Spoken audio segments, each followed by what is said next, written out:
Hey, yo, it's me, Pops Van Marmalade, and you're watching the Comics-Related Madness Network. Uh-huh. So come get some. CromCon. CromCon.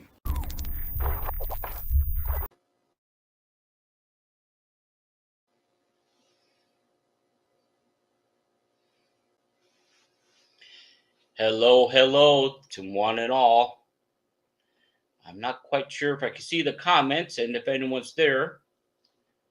I appreciate you being here. Actually, I'm going to see if I can check something here. Here we go. Okay. Yes. Hello. Thank you. I'm your wonderful host. Maybe I am, maybe I'm not. This is Eric and Boyd, and I'm going to do a little bit of artwork today and show off a few things that I've done in the past. And just draw and chat with anyone who may be here. And again, I appreciate you taking time to pop in to watch and to listen on this Thursday afternoon here in the USA. I hope you are doing well. And before I start drawing here, oh, hello, Maranya. Well, thank you. Thanks for coming in here, Maranya. Well, I appreciate those kind words. Now, let me see. Icathy 5. What is up? Total excellence? Well, we're going to give it a shot. And we're going to try to. I've got some comic book backing boards, actually, which I'm going to draw on today. But before I start drawing, I just want to show a few things. I have my... Here, I'm going to show off something real quick. My first comic book story. It's an 8-page story. Featuring my character, Mr. Muck. It's in an anthology comic called Golden Era Comics Presents as issue number 5. It's not live on Indie Planet yet. It may be on there within a month and a half, the publisher told me. But this is one of my comp copies, and this is my character, Mr. Muck, and it's an 8-page origin story. And I hope you're able to check it out when it is available. Let me see. Oh, hey, well, thank you, Baranya. Hello, Lemon Pie. Hello. Thank you very much. And just real quickly, I want to show just a couple of the pages of my Mr. Muck story. My artwork's a little bit rough and amateur. I'm still working on improving. But Mr. Muck centers around botanist Hammond Greenman.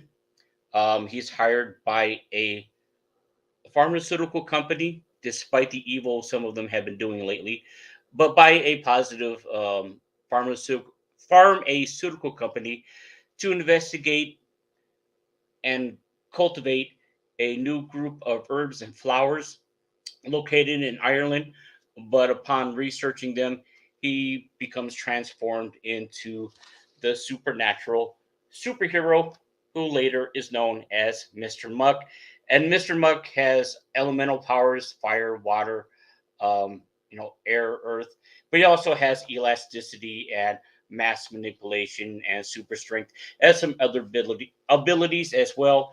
And this is a character who shows up, and she explains to him what is going on, why he's been chosen, why he's been transformed. But anyway, you'll have to read the story for more information on that. And again, this is one of my comp copies.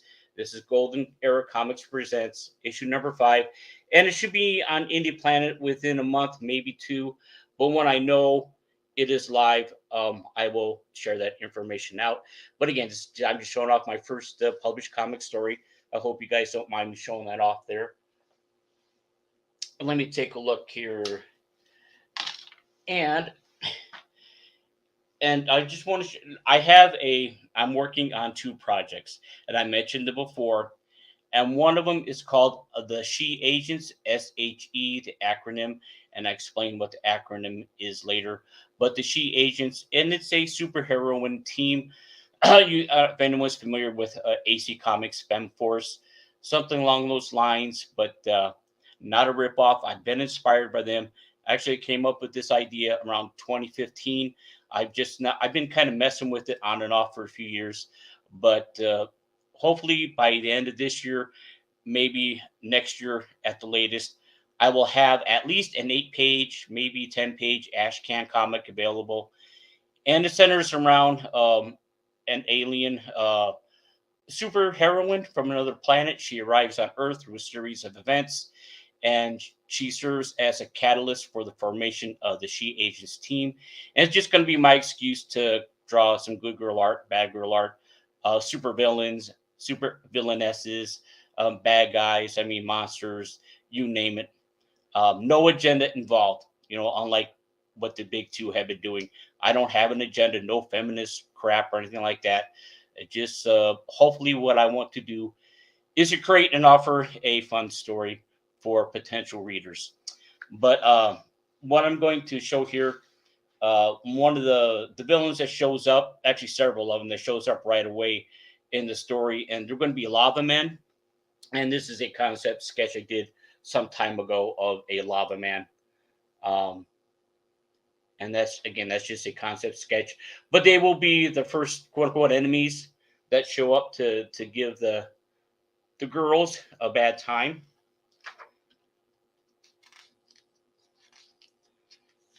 And let me take a look here. Total okay, yeah. Thank you, Mariah. I appreciate that very much. Thank you. You're a big help. Thank you for one and all for popping in here to watch and to listen. And speaking of my She Agents comic, just real quickly, I want to show one of the characters, Nature Girl, my version of Nature Girl. And Nature Girl is actually a public domain character, but this is my version of her. And she is one of the founding members of the She Agents team. And that's my take on Nature Girl. And that's just a little promotional sketch I did some time ago. And just a couple more things real quick, then I'll get to drawing.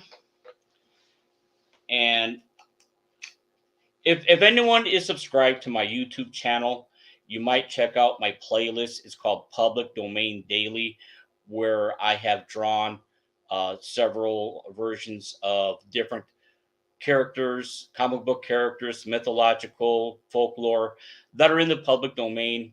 I post daily videos, and I drew this one, public domain character, my version of a public domain superhero character some time ago. And there's one called Atomic Thunderbolt, but I changed the character around, made the character a female. And that was a sketch I did several years ago, actually. And this is just a print of that sketch that I drew a few years ago. And that's my take on Atomic Thunderbolt.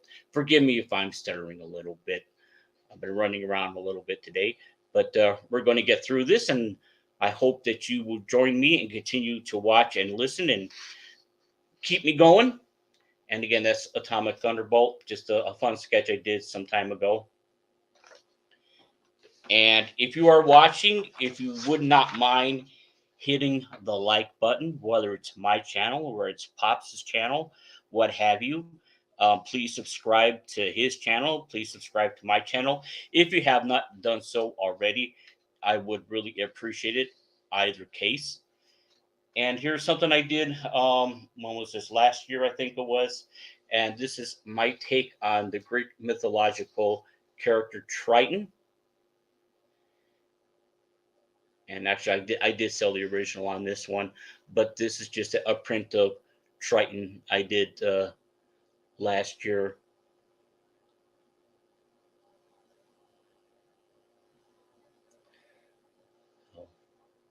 There we go. And real quickly, just one more thing, and then I'll get to drawing. And this is my take. And actually, this one I did in 2019. This is my take on a chupacabra. So there we go. So enough of all that goofing off here.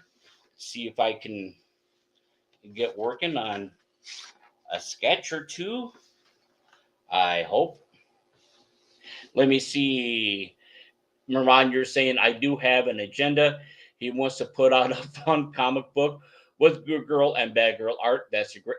a great agenda. Well, thank you, Maranya. I appreciate that very much. I really do. Thank you very much. That is my attention, actually. I think you just sussed me out on that one. And again, I apologize for this bad camera angle today. Um, I don't want you to see too much of my damn belly there, so I'm wearing a loose shirt. Oh, great. Okay, here we go. I hope this will turn out okay. And again, thank you very much for hanging out with me on this Thursday. I assume it's probably the afternoon or wherever you may be if you were in the US.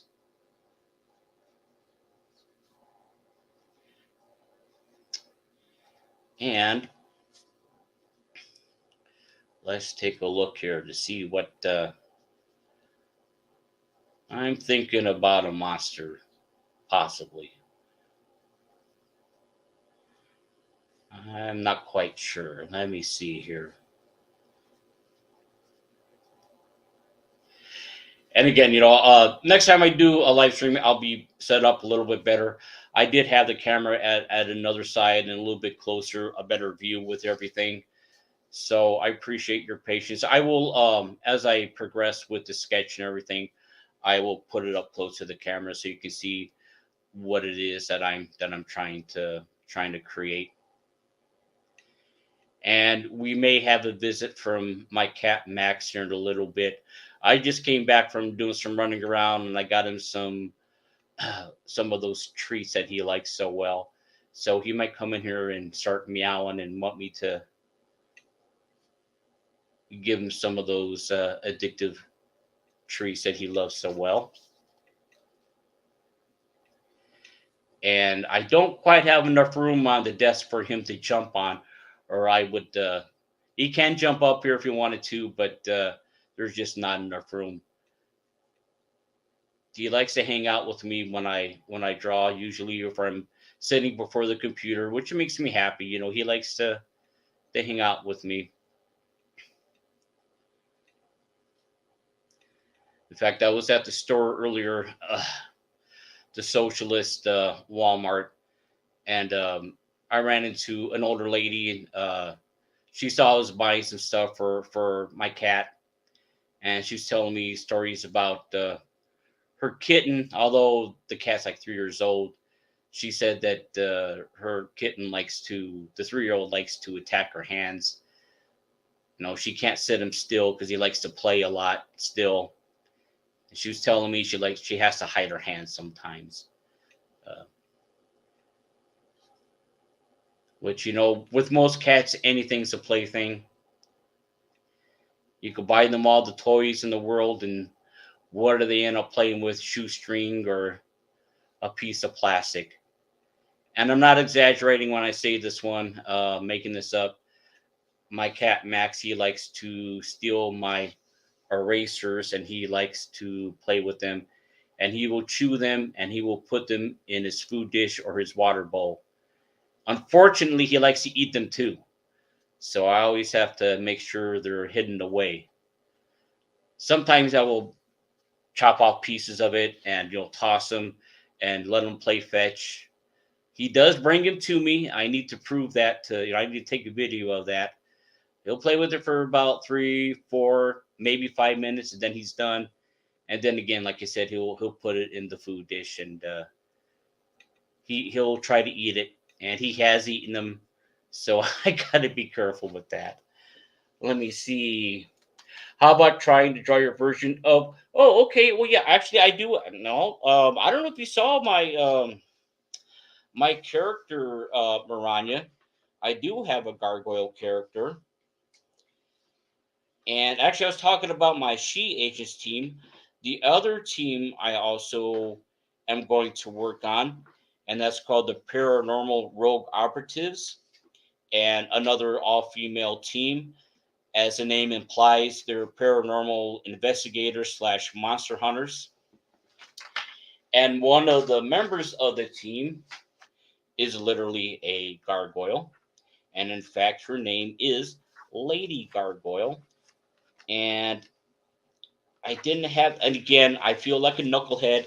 I could have had this all set up and prepared last night. I got running behind today. I'm making excuses, and if you don't mind, I'm gonna see if I can find that sketch of Lady Gargoyle so you can see it. And okay, I'll see if I can draw a gargoyle character. If you bear with me just 1 minute here, see if I can find her. Of course, now that I want to find her, I can't find her. But anyway, doo. Well, here's one I drew a while ago too. And this is my version of American Eagle, and another public domain superhero character, but I changed the character around to a female. I will more than likely add her to something. So that's just a quick preview there of her. And you can get a better view of her on my public domain daily video playlist. Okay, bear with me, please. Let's see if I can find my gargoyle sketch. I don't think it's here in the front. Of course, I'm digging out everything but her. That's my own. If I can't find her, I'll just start drawing her anyway. So, damn it. Bear with me, please.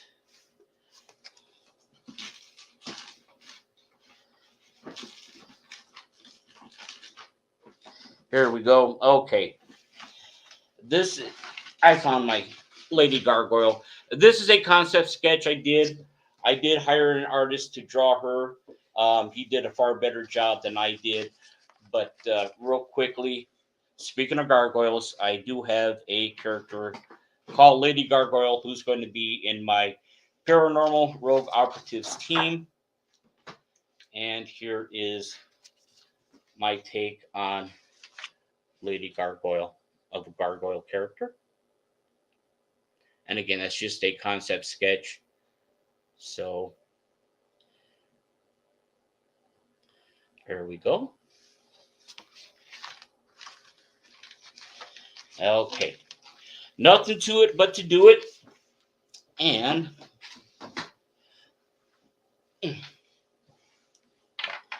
let me take a look here. Oh, yeah. Well, you know what, Mariah? While I'm getting a sketch, how about some screen time with Max? The only way for me to get him before the camera is for me to get him here into the living room, and I'd have to prop the camera down and the desk down and everything else, and that's a bit of a hassle. He's too big, this desk is not big enough for him to jump on. He has been seen on camera before, but thank you for mentioning that. However, you're saying, Twiddles, which is Angleteen's on the I Love Comics YouTube channel. I'm going to plug that one here real quick. I Love Comics YouTube channel. He does weekly streams, videos, and usually every Saturday he has a comic book auction. And Maranya is a big help to that channel. She's a moderator. She keeps the auction flowing, and she keeps all the knuckleheads in line who like to goof off, kind of, sort of. But I do highly suggest that channel if anyone has time. And Ryan's talking about Twiddles, the host of I Love Comics YouTube channel. He has I don't know, is it a lovebird or a parakeet? I can't remember what kind of bird it is, but the bird's name is Twiddles, and the bird is pretty funny. The bird likes to chirp. It gets on some people's nerves, not on mine. I like hearing the bird. I'm one of the weirdos who likes hearing the bird, and the bird will sit on the shoulder, and the bird will actually get excited when Angleteen, the host of the channel, when his wife comes home, you can literally hear the bird chirping away because Twiddles knows when his wife comes home. It's the funniest thing. It's really funny. You can't tell me that most pets, at least birds and dogs and cats, don't have personalities, But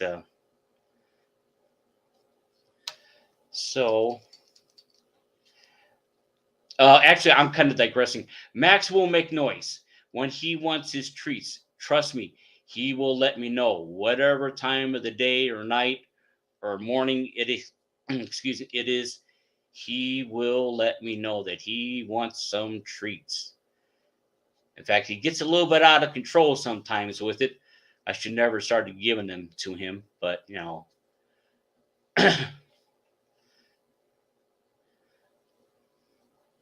Actually, I think I'm screwing that up here. I'm gonna, instead of erasing that, I'm gonna start on a different board here real quick. Since you requested a gargoyle.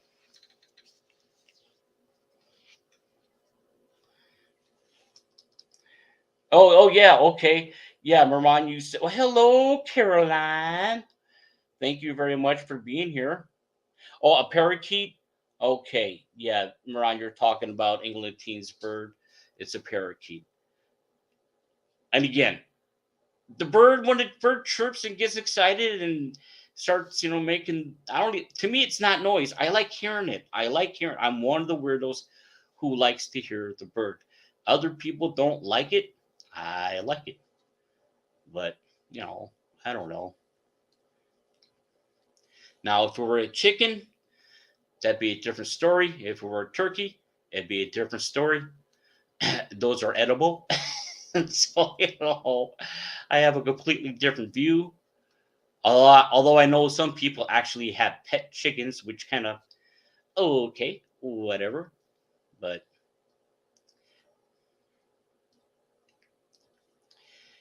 and actually, I remember uh, my mom, she told me a story about her mom, my grandma. She grew up on a farm in rural Illinois, and she would tell my mom stories about how stupid turkeys are. They will, when it rains, according to her, they will stand around and open up their beaks, their mouths, and whatever, and let the rain in, drink the water. Sometimes they would drink too much and drown themselves. Whether that's true or an exaggeration or not, I don't know. But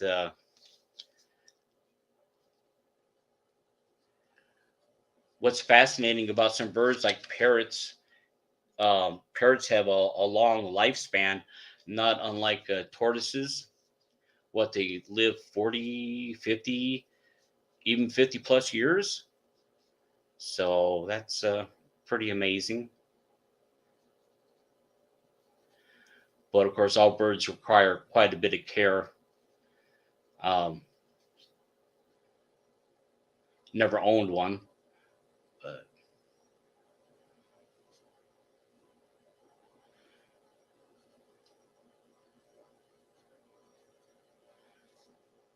so I'm going to try to draw a gargoyle. I'm going to draw a a male one, not my lady gargoyle, but I want to try to draw a male one here today, since Maranya asked me to.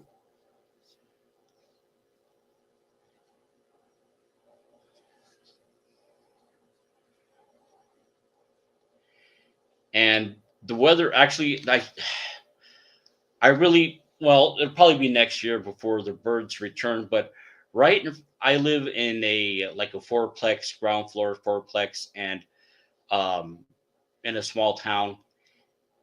And there's a small tree right in front of the apartment, not too far from the apartment. And we get a variety of birds, from crows to blue jays, cardinals, sparrows.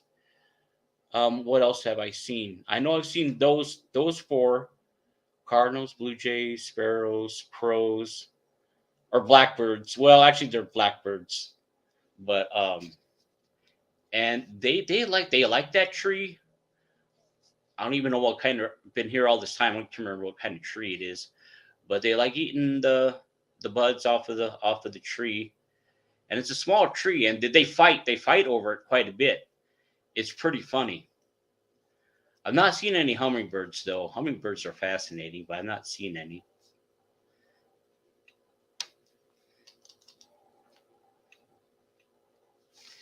And again, my apologies for I'll show this to the camera here. And again, I'm trying to draw a gargoyle. So let me see. Max just wants to sing the song of his people. Yeah, he does. Yeah, he does. He's a character. And you don't want to talk about him. I don't want anyone thinking I'm making anything up or exaggerating. But everything I say about him, and I try to be truthful as best as I can. One of the funny things that he does, which cracks me up, if I'm home and he wants to take a nap, and if I'm here I've got a small apartment, but the living room is kind of like my studio. If I'm sitting before the computer or the other craft, the drawing desk, and he wants to take a nap, he wants me to take one with him. He'll come in here and he'll start meowing at me, and he'll just sit there and look at me. And then he'll meow again. Not that he wants treats. He wants me to take a nap with him. It is the funniest thing. And of course, I will usually cave in. So,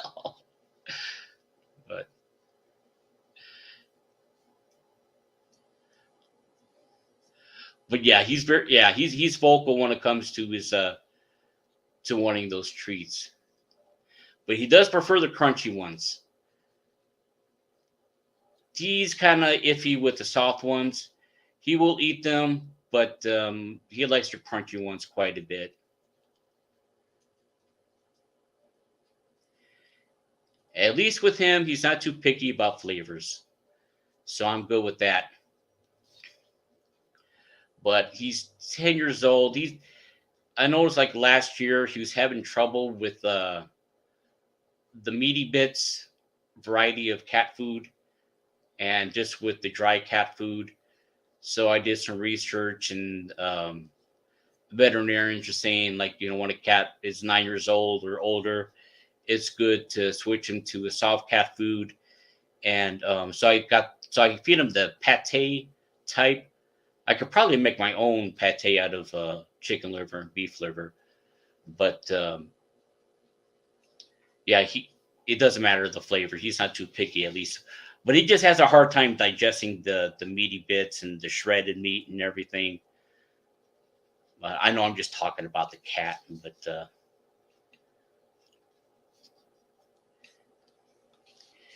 he likes to be brushed. He loves to be brushed. Trimming the claws, though, that's a whole different story. He doesn't get violent. He just, he'll grunt and growl a little bit if I do too many. I only do like a couple, 2 or 3 at a time. Then I'll come back to him later and, get the other ones. But he doesn't like to travel at all. He has a hard time getting in the carrier and traveling. He doesn't like it. He has a routine. He likes his routine. He doesn't like his routine disrupted.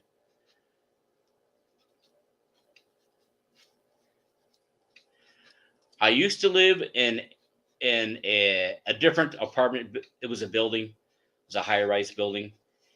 And he liked the maintenance men. Most of the maintenance men will come in. He was friendly with them. He would watch them, rub up on them. They would pet him. So he likes kids. I haven't been around kids for a while. I had wanted to live in a different place many years ago, Colorado, actually. Kind of a similar type fourplex situation. And actually, I will let him out a little bit I don't let him out anymore. But I had a neighbor, and she had her grandkids come by, and they were digging up a garden. He would go over there and watch them, and sniff at the ground, and let the kids pet him and everything. And oh boy, I don't know if I should even say this one or not, but he doesn't.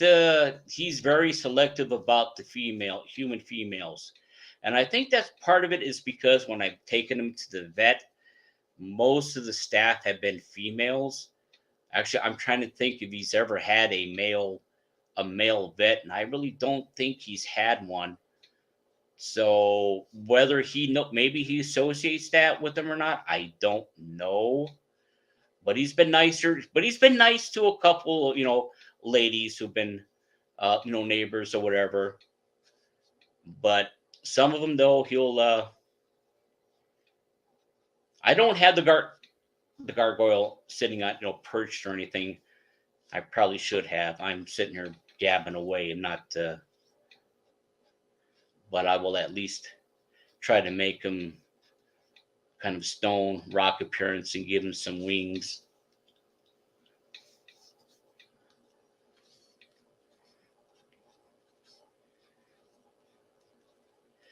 So maybe Max is a misogynist. I don't know. I didn't train him to be that way. Let me see here. Marmanya, you're saying I remember claw trimming duty with my dog growing up. Not fun. Brandon Looney Tunes fan 2000. And what's up, Doc? Well, hello to you, Brandon Looney Tunes fan 2000. Thank you for being here. Let me see, Maranya. You're saying it's not uncommon for dogs or cats to have a bias against men or women, depending how they have been treated by them. Yeah, I think. Yeah, that's what I'm saying. I think it's just guilt by association. Um, but again, like the one neighbor I had, he really loved her. He was all over her. But like females, he doesn't know. He's hesitant. He's even growled at I mean, he doesn't growl that often, but he's growled at them. And part of it is it's funny. I think part of it is he's trying to protect me too. But I wish I wish he'd get over that though. It does bother me. Um, Not like I have a woman here or anything. I wish I did, but if that were to happen, hopefully I can get him acclimated to the presence of a lady. Hell, he's even hesitant around my mom when she comes by. So, although he's gotten used to her, but at first he didn't want much to do with her. And I mean, he's not a fat, obese cat. He's a big boy. Like the vet was telling me that if she were to bet, if she were to make a bet, to pit Max, my cat, against a dog, she told me this straight up, which really surprised me. She put money on my cat. It's like, he's not a violent boy or nothing, but and again, he just does not like going to the vet, and they had to have me come in, gave me gloves so I can um, hold him down while they gave him his vaccines and all that crap. But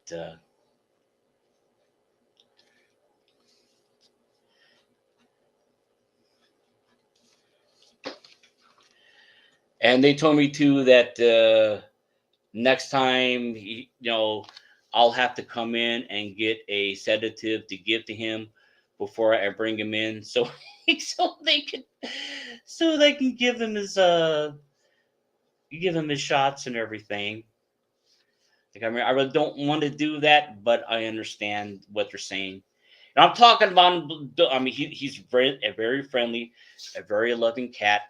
He's just too big to be held or to be a lap cat. And I'm not a very tall or big person as it is. So, but he does love to lay on the bed with me. He soaks it up. He loves the attention of like a lot of cats do. Get pet and scratched and to be brushed and everything, which is good. I'm glad about that.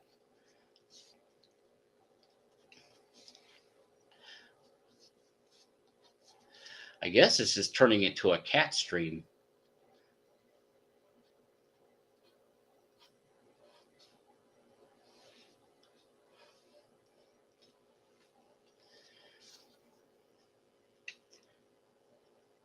And Miranda, you were talking about gargoyles, and I'm drawing one. You I would assume you've probably seen this one, but there was the made-for-TV horror movie, which actually was a scary movie. At least, I remember seeing it. Called Gargoyles. It came out like 1973, somewhere around there, and it started making the rounds on late night, late night creature feature TV channels around the early 80s or so, somewhere around there. And it scared the crap out of me. And that was Stan Winston's first professional FX makeup work, the gargoyles and everything. It's kind of cheesy by today's standards, but for a made for TV movie, actually it still has some pretty shocking moments in it, actually, which, especially at the time it came out. But and anyone listening, watching, if you get a chance, I think it's on YouTube. You could probably watch it for free, possibly. It's called Gargoyles.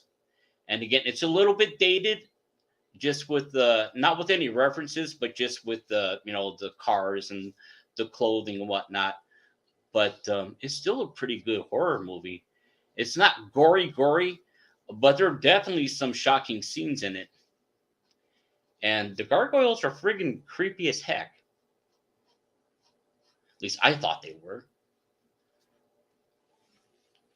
Let me take a look. Let me see. Well, no, actually, back when, well, the one he did growl at actually was the manager here, but this is like last year when the whole mask of BS, the face diaper crap was happening. She came up to the apartment to talk to me about some paperwork and whatnot. And I was holding Max. I was sitting outside for a couple minutes, and she came up and started talking to me. She was wearing the mask, and I don't, Max didn't like that too well. I mean, that was part of it, but he's growled at a couple of other ladies. He even growled at my mom a long time ago.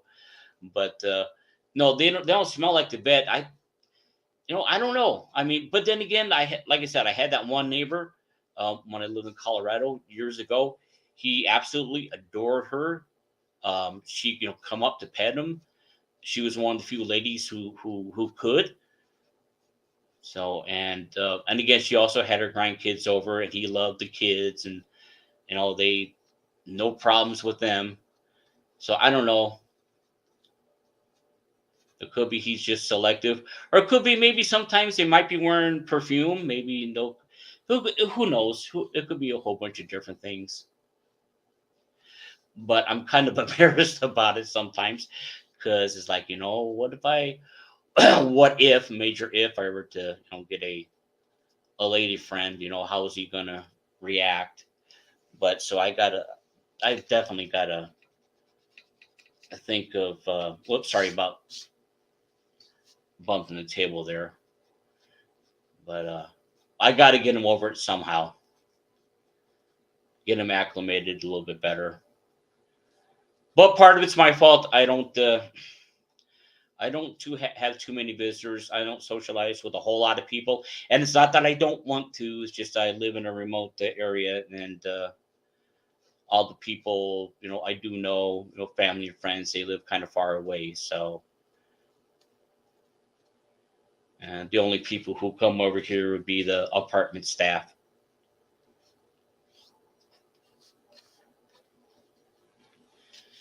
Or emergency personnel, which I've had happen a couple times, but that's another story.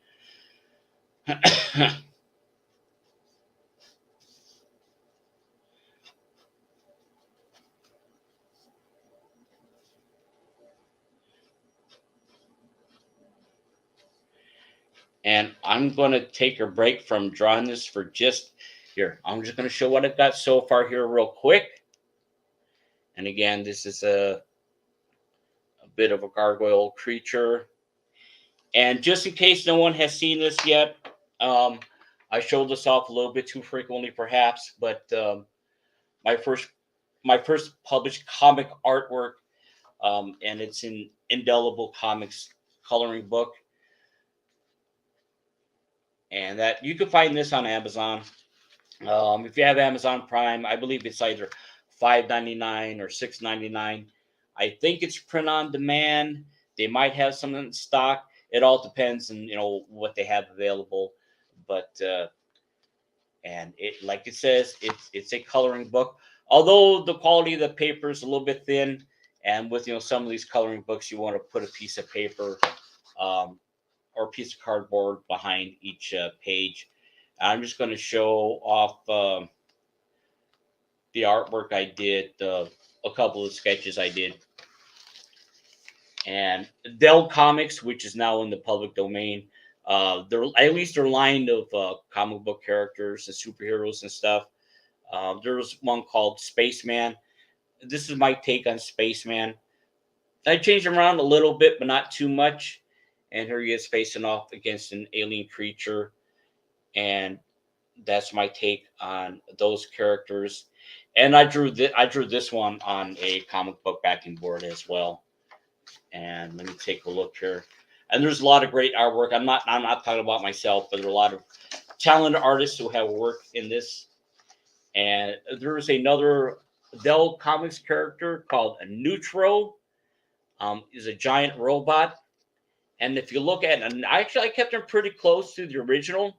I didn't change too much on him.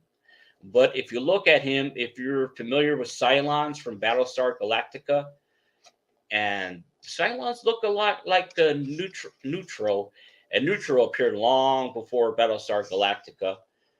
But anyway, he's a giant robot. I drew him trying to take down a suspension bridge. And then there's a superhero called Phantasmo. Again, he's also in the public domain, and he can become a giant character, not unlike a giant man, Goliath, all those type of characters. And he has other abilities too. And I'll go to the last page. And there was another Dell Comics character superhero called the Owl. Now, this costume design is an update by comic book artist Kevin James Freer. That's his costume design. I drew the owl based on his design, which I really dig. I thought it's really super duper cool. And he also had an enemy called Spectre, not the DC Comics version, but there's actual character in Dell Comics called Spectre who was an enemy of the owl. But I updated him. I changed him around a bit. So I got some mystic mist coming from his eyes. Maybe it's ectoplasm, who knows? But there we go. And there's a lot of great artwork in this coloring book.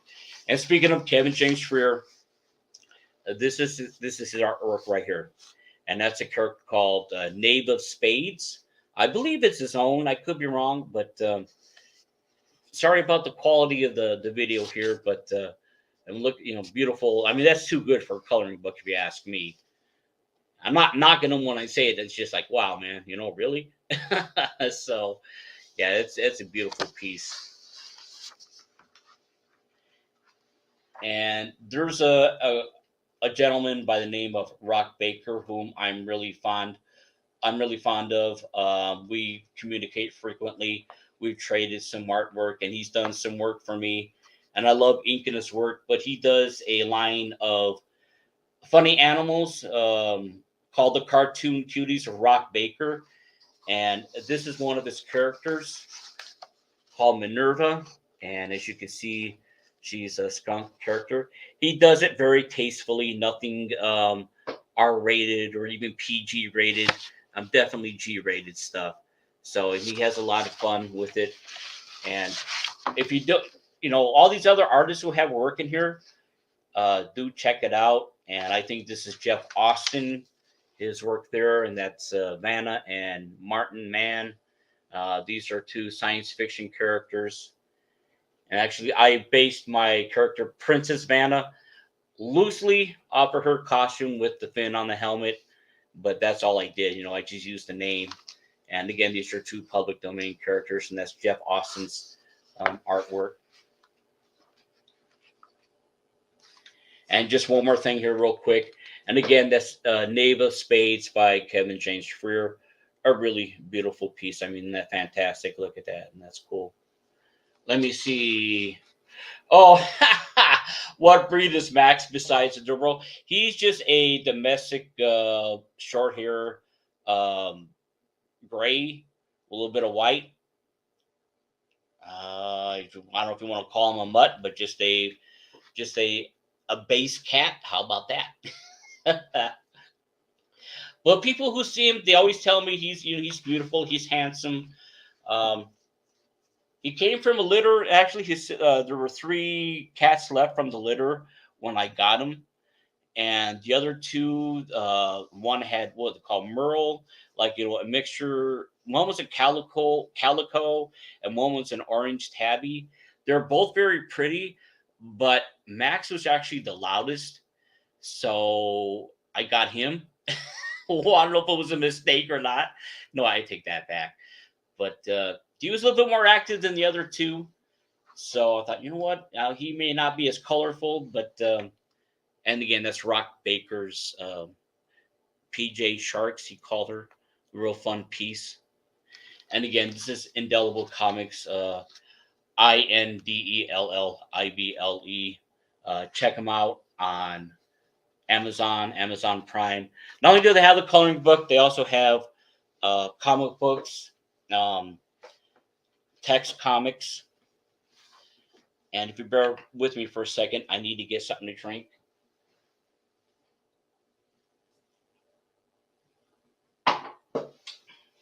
There we go. So let me see. Or are you asking me, a Brandon Looney Tunes fan 2000, your favorite Looney Tunes character? I'd have to go with Daffy Duck on that one.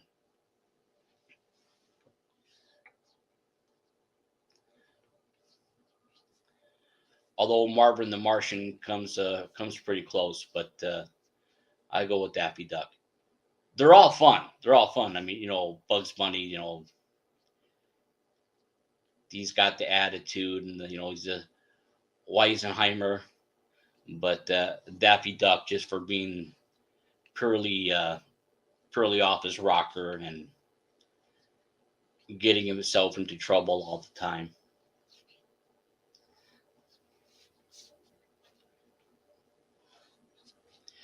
Maybe I should have drawn Marvel's Gray Gargoyle, but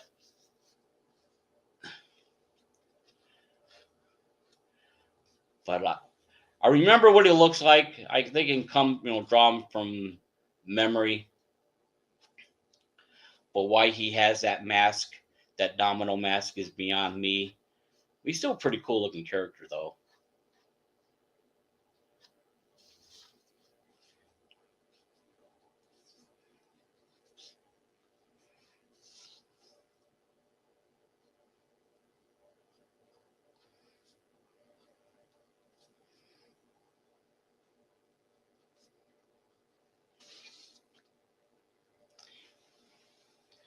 And bear with me for a second while I break out a pen or two.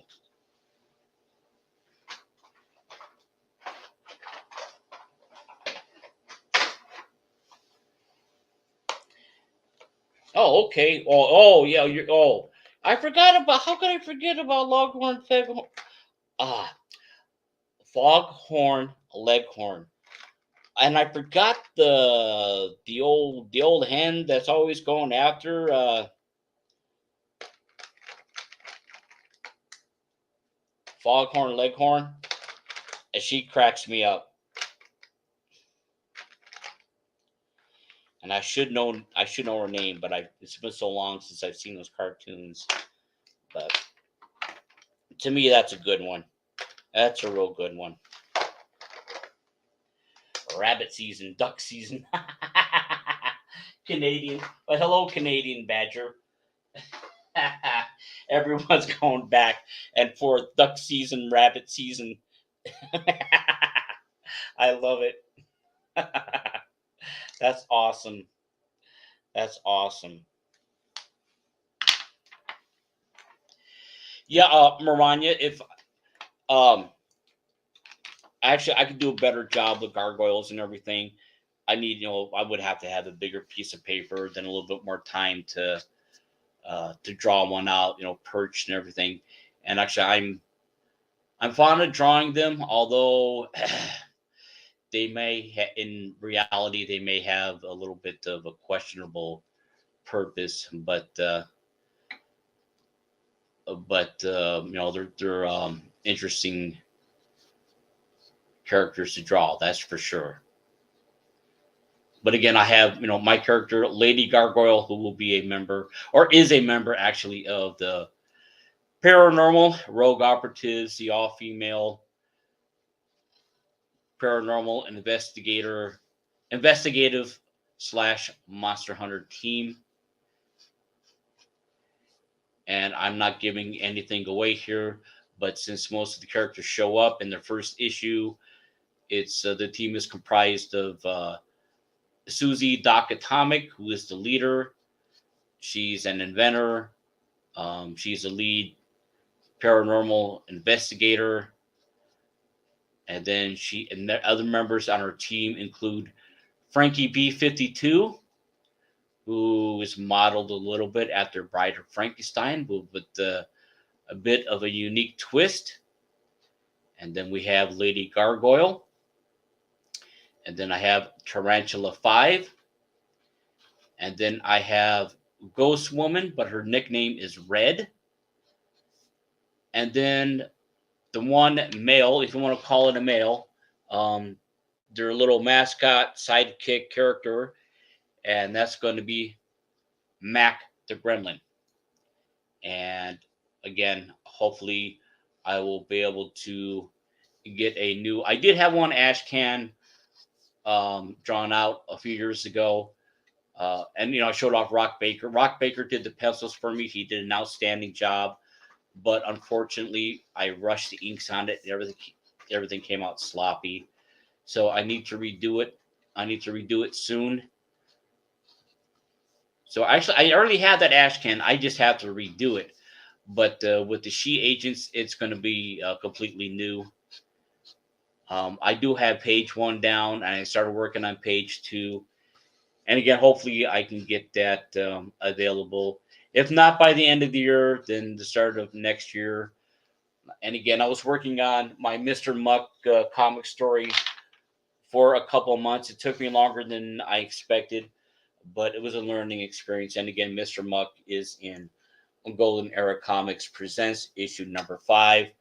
And this is one of my comp copies. And it is not quite available yet. It should be available soon on Indie Planet. I know the past issues with the Golden Era Comics, they've been available both as PDF and in print form. The print form actually is not that expensive. Worth, the money, I think. And there's a character called American Guard and then Mr. Chameleon. These are not my characters, but this guy here, Mr. Muck, that's my character. That's my artwork. And the art editor, Ken Johnson, he did an outstanding job with the lettering and the little effects here and there. And he made some really good edits and suggestions, as well as did Mark Davis, the publisher / editor. They helped me quite a bit. And when I know that's available, I will post that both on Twitter and on Facebook. And a couple of people have told me that they would like to get a copy. I really don't make much money off of it or anything, but one day I'll probably offer my copies for sale. But again, I was offered an opportunity to be published, so I took it. If that makes me a bad person, it makes me a bad person, I guess. But I'm trying to grow, trying to get attention for my pending comic projects. Of course, my YouTube channel is serving that purpose, and Pops Van Zant has been helping me immensely with that. And to anyone who may be watching, if you're on my YouTube channel, I do not have that running, so I don't see if there are any comments on that channel or not. So I apologize. Every time I've tried to run the YouTube channel concurrently with StreamYard here, um, everything stalls and buffers, and it causes a big problem. So, and if you are watching, I appreciate it if you're on my channel as well. And again, I'm going to say just one more time, whether you're here on Pops' channel or my channel, please do not forget to hit the like. Please share this out if you are able to. Um, and if you're not subscribed to my channel, please consider doing so. If you're not subscribed to Pops' channel, please consider doing so. Pops has big plans for the Comic Madness Network, and it's not just comic books and comic art, but he's been showcasing a number of indie creators in several genres. And if you're ever able to check out his other shows with other content creators. Um, and like games, board games and card games. And from one that I know offhand, and there have been several campaigns that have launched as well, comic book campaigns. And I know they're all a bit of a hard sell right now, but I've seen them gaining momentum though. I mean, people aren't ignoring them. People are, backing what they have seen. Not 100%, but that's because of the economy. But there's still a major interest in comics and indie comics in general, which is wonderful. Whether I will pursue the crowdfunding thing, I don't know. I actually would prefer just to, if I don't publish it myself, then have a have my properties with a publisher. Because all that, not to be lazy, I've got so many ideas, but it's time consuming to try to come up with everything. I know other people can do it. I'm just not that well versed or skilled with the technology end, and I'm involved with a lot of projects. At least I'm going to be. And just real quickly here, I'm going to look at the chat. Oh, okay. Okay. Let me. Oh, hey, Vincent Deleon, Vincent, Mr. Vincent. Hello. Thank you for coming up here, man. Let me take a look. Scroll back here a little bit. Oh, James Hayes. Long day of dealing with service people and surveyors, but I'm still alive. Hey, man. Yeah, well, hello to you, Mr. James Hayes. I'm so sorry, man. I'm sitting here, blah, blah, blah. Oh, Chicken Hawk. Oh, Henny Penny with Foghorn Leghorn and the little egghead chicken, maybe. Yeah, okay, Henny Penny. That was her name. Yeah, Chicken Hawk. But Henny Penny, I don't know. Yes. Henny Penny. Let me see. Hello, Vincent. I'm sorry about that, man. I'm over here drawing, blah, blah, blah, not looking at the chat. Not intentional. And I have to kind of turn around here to check things out.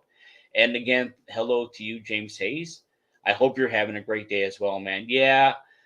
Oh, boy. Yeah. Dealing with service people and surveyors. Pig pole day. Let me see. Okay, Moran, you're saying, think of it this way: when Mr. Muck gets a motion picture TV deal, the speculators will be clamoring for that issue. Well, I don't know if it's ever going to go that far, but thank you for thinking that. I appreciate it. Well, let me see here. Do. Well, thank you, Vincent. Yeah, I'm going to sound a little bit arrogant when I say this. When I'm doing this, kind of off the fly in front of the camera and talking and everything, drawing on a smaller paper, everything's at a different angle. I'm not 100% in my comfort zone. I can do a better job. Sound like I'm making excuses, but that's where I'm at right now. Um, I think next week I will sketch out some larger pieces in pencil and then ink them instead of doing it like this, or at least have some things set up a little bit better. It's been a busy day so far for me, and I barely made it in time, but I'm here. So thanks to Pops' help, we got things going. So, and again, thanks to everyone for being here to watch and to listen, and for the support. And again, I'll probably repeat myself a little bit. If you have not yet liked the stream, whether it's on my channel, whether it's on Pops' channel, or on another platform, please like this. Please give it a like. If you are able, share it out. And if you have not yet subscribed, please consider doing so.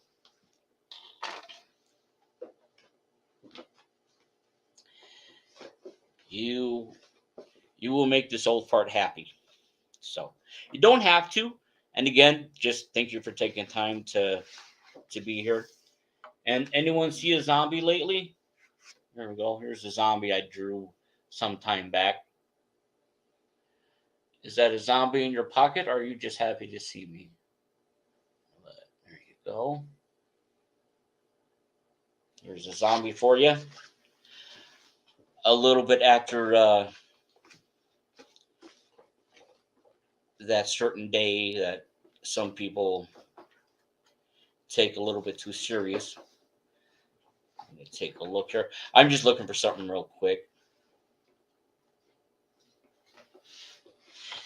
And since I was talking about my Paranormal Rogue Operatives comic team, I've shown this just once before, but this is my character, Tarantula 5.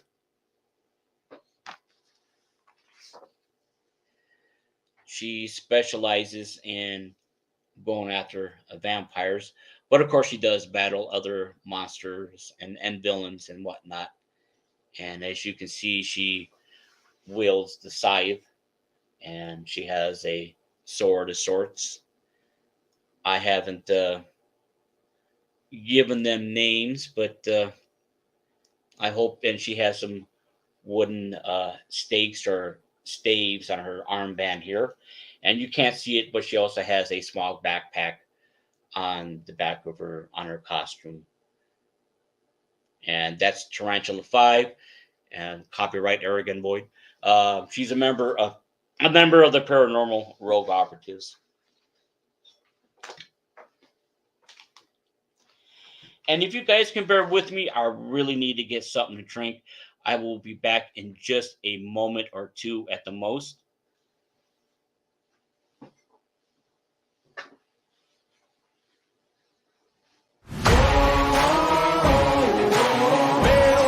I'ma get it, you know I be on the one. Yeah. You know I be on the one. Man on a mission, I'ma get it, you know I be on the one. Yeah, it's all hard, ain't no fear here. You ain't giving this to all, you steer clear. Never beat, I've been down and I reappear. You got some money on the line, you better put it here. Rolling in and doing that work.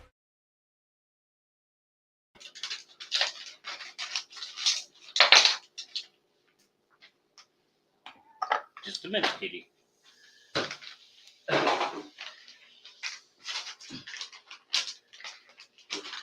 Okay, bud. I'll be right there. Just a minute, buddy. Okay. Here we go. I had to get my cat his treats, too.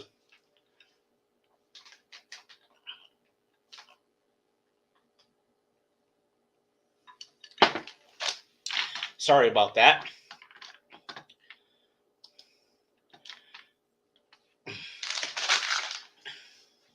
Oh, well, thank you, guys. Thank you for the support, James Hayes.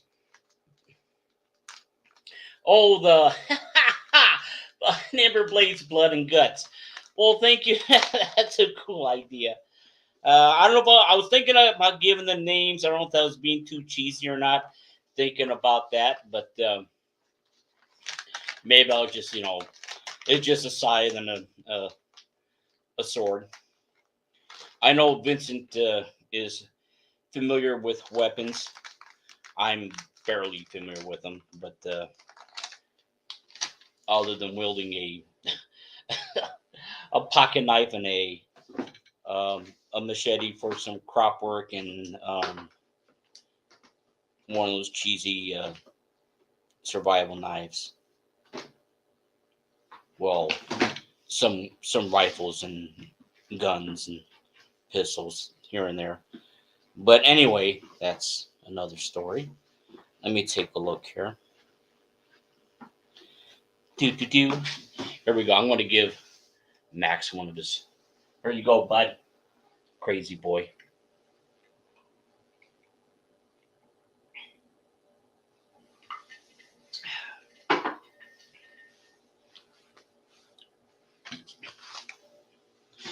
Yeah, we've had a humid weather today, early November, and we've actually, which is out of character for this time of year where I live.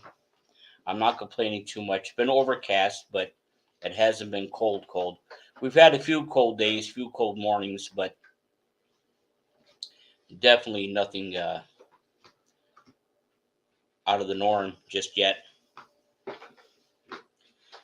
So I've been running around and I'm actually sweating a little bit, so which is kind of odd, but that's the way it is. So here we go.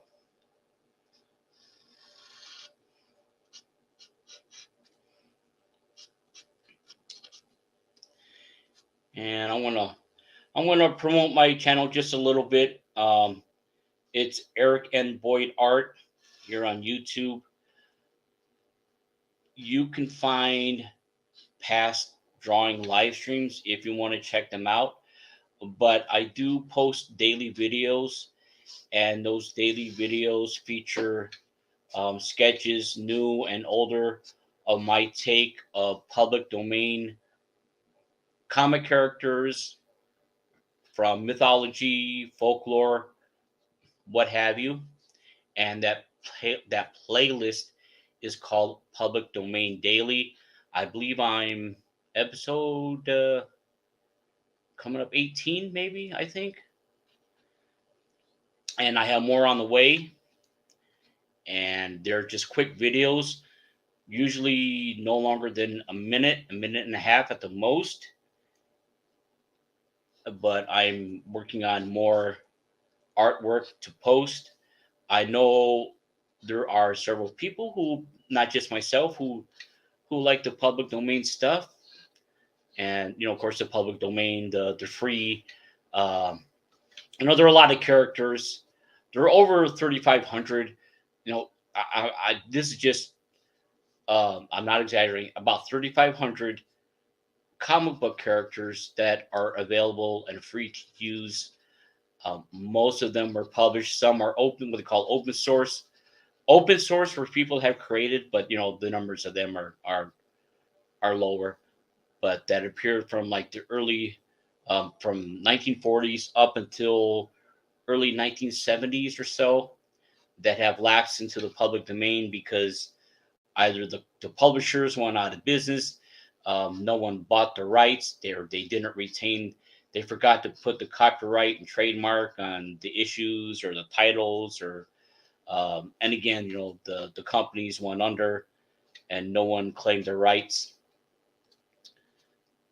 So, and I mention that because if anyone's struggling,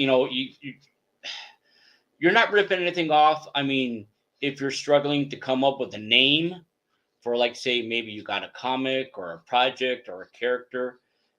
You can do some research and find some cool names and some cool concepts and ideas. And I'll just give an example of one. There is a superhero character called Captain Flash. Nothing to do with Flash, but how his powers operated, when he would clap his hands, he would become, his superpowers would activate. And he has a cool costume too, and he's in the public domain. Look him up. That's a fun one. I really like him. And one that's been making the rounds for actually a number of years, like with Dynamite Comics and other publishers, and it's been Black Terror. and I believe, what's his name? Oh, good God. I can't remember the gentleman's name, but he has a comic book, and one of the characters featured is Black Terror. Um, he looks really cool. He's got a cool costume, and Black Terror is a pharmacist, actually. And I think he created a formula, which he then converted into a pill, which gave him superpowers. He was like Our Man before Our Man ever became a thing. If anyone's familiar with the DC Comics character Our Man, and he's been used quite a bit. And another public domain character, superhero character. Actually, it's a female character, and that's Miss Victory. She actually a patriotic one, and she showed up before Wonder Woman. So anyone tells you, there was no other female superhero characters, Wonder Woman was the only one, or if they don't even recognize Wonder Woman, well, direct them to Miss Victory. She was actually popular. She wasn't just a kind of a one-off thing. She was popular. So, put that in your pipe and smoke it. So there's Miss Victory. And then there's Miss Fury, who sported a cat-like costume. Looked a little bit like Catwoman, although she's nothing in common with Catwoman. And she was actually a comic strip character, one of the first female superhero, one of the first superheroines who had her own comic strip. Not only that, but she was created, written, and drawn by a female cartoonist. So if anyone tells you, no one knows how to draw or write female superheroes, the female superheroines, what have you, well, direct them to Tarpe Mills, Tarpe, and her last name is Mills. And she actually did more work than just her own character, Miss Fury. And she was actually one of the first kind of good girl characters as well. Kind of like pin-up style a little bit, but definitely tame, especially by today's standards. But Miss Fury, she's another public domain character who's made her rounds. Several characters, other writers and artists have given their take on her, but I really like that costume design that appeared in Dynamite Comics, and I think even Alex Ross drew a couple of covers. So I'm going to look at the chat here in just a minute. Let me take a look here. Doopy-doo. Oh, holy crap. Let me see. Oh, wow. It's crazy to be 70 degrees here in November. Wow, yeah, that's pretty damn warm. That's, Well, thank you for posting the link to my YouTube channel. And hello, Lorenzo. Vicious. Yeah. No, I don't smoke the herb. Vicious Ink Comics, also known as Vic King, the slinger of inks and poop and whatever else. Nope. I don't know where you got that information, mister. Just never you the mind. But thank you for being here, Vic. I appreciate it, man. Thank you. And do check out Lorenzo's weekly stream. Sometimes he has good people on. Sometimes he has people on that get on my nerves. But Lorenzo makes an effort to communicate and discuss topics with a variety of people. So that Sleeve Stacking show, Lorenzo Sleeve Stack, if you can, do check him out. And he's pretty cool. That's all I gotta say. Not all I gotta say. And Lorenzo's been nothing but cool to me, by the way. He always, like 99% of the time, I'd never asked him to do it, but he'll get on Twitter, he'll retweet my tweets or my links and streams and whatnot, the videos. So, And, just, and again, Lorenzo, I do want to thank you, and thank you to Vic King as well. In the past, when you definitely were encouraging me, and I appreciate that. And again, anyone and everyone being here, I appreciate your time for checking this out, to watch and to listen and whatnot, the support. Thank you for spending part of your Thursday with me, and of course with Pops. Let's blow this monster up. Let's make him big. And I'm not talking about the gargoyle, but the Comic Madness Network, and get things going. Fun for all the boys and girls, and young and old, and young at heart. Or if you don't have a heart, or like me, you don't have a brain. And actually, if you're here, you have a brain. It's just a lot better situated than mine.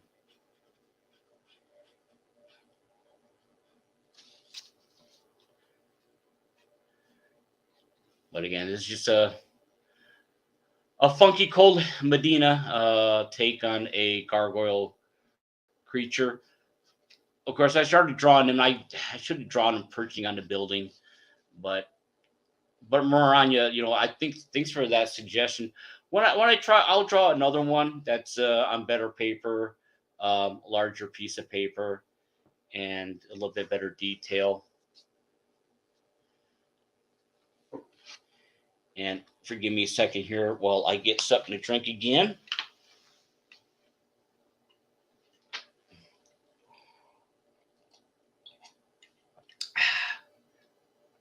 Lorenzo taught Kurt.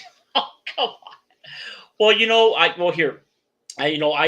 I definitely have my opinions, but I'll say this for, I've watched a few of Dark Gift streams too. Dark Gift Comics, also known as Anthony. But Lorenzo has more patience than I definitely could. I don't know how he could put up with it all, but more power to him. But some things I wouldn't tolerate. But hey, man, if it works, if you have the temperament for it, you can do it. Seem like a lot more people are far more patient and forgiving.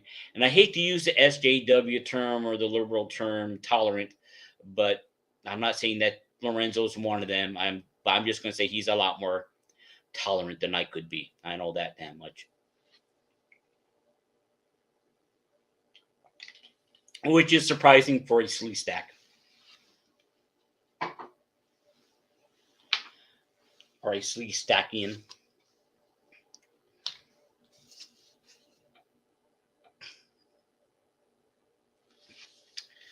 And I'm not going to, and again, if I try to erase this, everything's going to smudge. So I'm going to leave this one off and get back to it later. And I'm going to show off a few things real quick, if you can bear with me for a minute. And this is my take on a gargoyle, a quick sketch on a comic book backing board. Here we go. Per the suggestion of Maranya, who's in the chat. And again, Maranya, she's a moderator on the I Love Comics YouTube channel. And she helps out a lot with the comic book auctions, usually every Saturday night, 7 o'clock p.m., 8 o'clock p.m., somewhere around there, Central Standard Time. A little bit later, 8 o'clock, 9 p.m. Eastern Standard Time. He's usually been pretty consistent. I've scored some nice comics. I don't spend, I don't have much funds, but Englentine is the name of the host, and he makes an effort to find some quality stuff. A lot of comics I missed out on, years ago, and they've been kind of quote unquote resurfacing, and I've grabbed a few here and there. Some I don't always keep a hold of, they might not hold my interest, but I do check them out. And I'm just going to show off a couple more things here. if you don't mind. And put her to the side here. And again, I'm going to talk about my channel. Eric and Boyd Art. You know, the link is in the chat. I would appreciate it if anyone were to consider subscribing. You don't have to. If you at least can spare time to check out some of the videos. And again, my playlist called Public Domain Daily, where I've been drawing my take on comic characters and mythological characters, folklore, that sort of thing, that are in the public domain, and I post them every day. And they usually run no longer than a minute and a half at the most. I'm just showing off the artwork, you know, my take on the various characters that are free to use, to draw, you know, however you want to do it.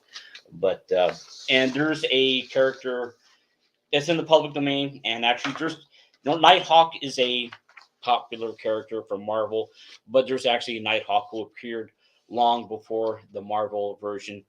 But I changed Nighthawk around and I made the character a female, and that's, you know, an avian type character. I drew her some time ago, probably about a year and a half ago, and that's my take on Nighthawk.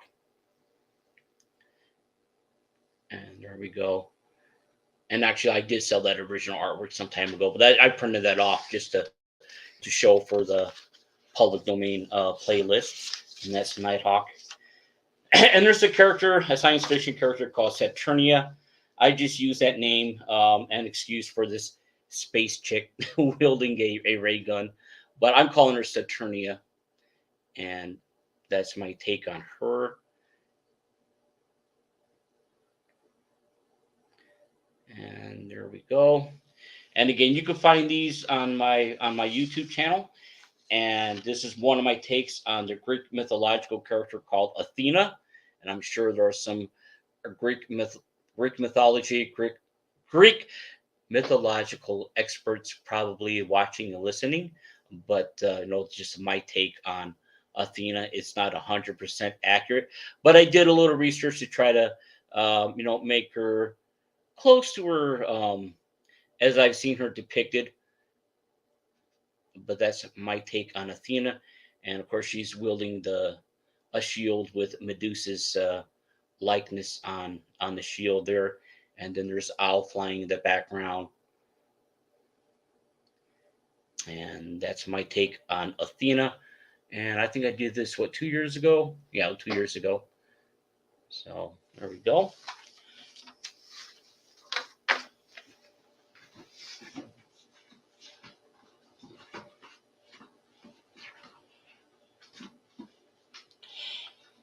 And I'm tempted to show something here, but I don't know if I'm going to scare people away if I do it. I drew some fan art. I've drawn fan art over the past couple years of the Comicsgate fella known as Cecil, but I don't know if that will scare anyone away. I'm tempted to show it, but I don't know if I should. It's a little bit out there. I've shown it before on some past live streams. I don't know if you can. I've got my face away from the microphone, so. And again, I'm digging through some crap. Not crap, but some of my stuff. I got this thing organizer right in front of me, and it's not exactly organized. And actually, give me just a minute. I'm going to show off some books that I was gifted here real quickly.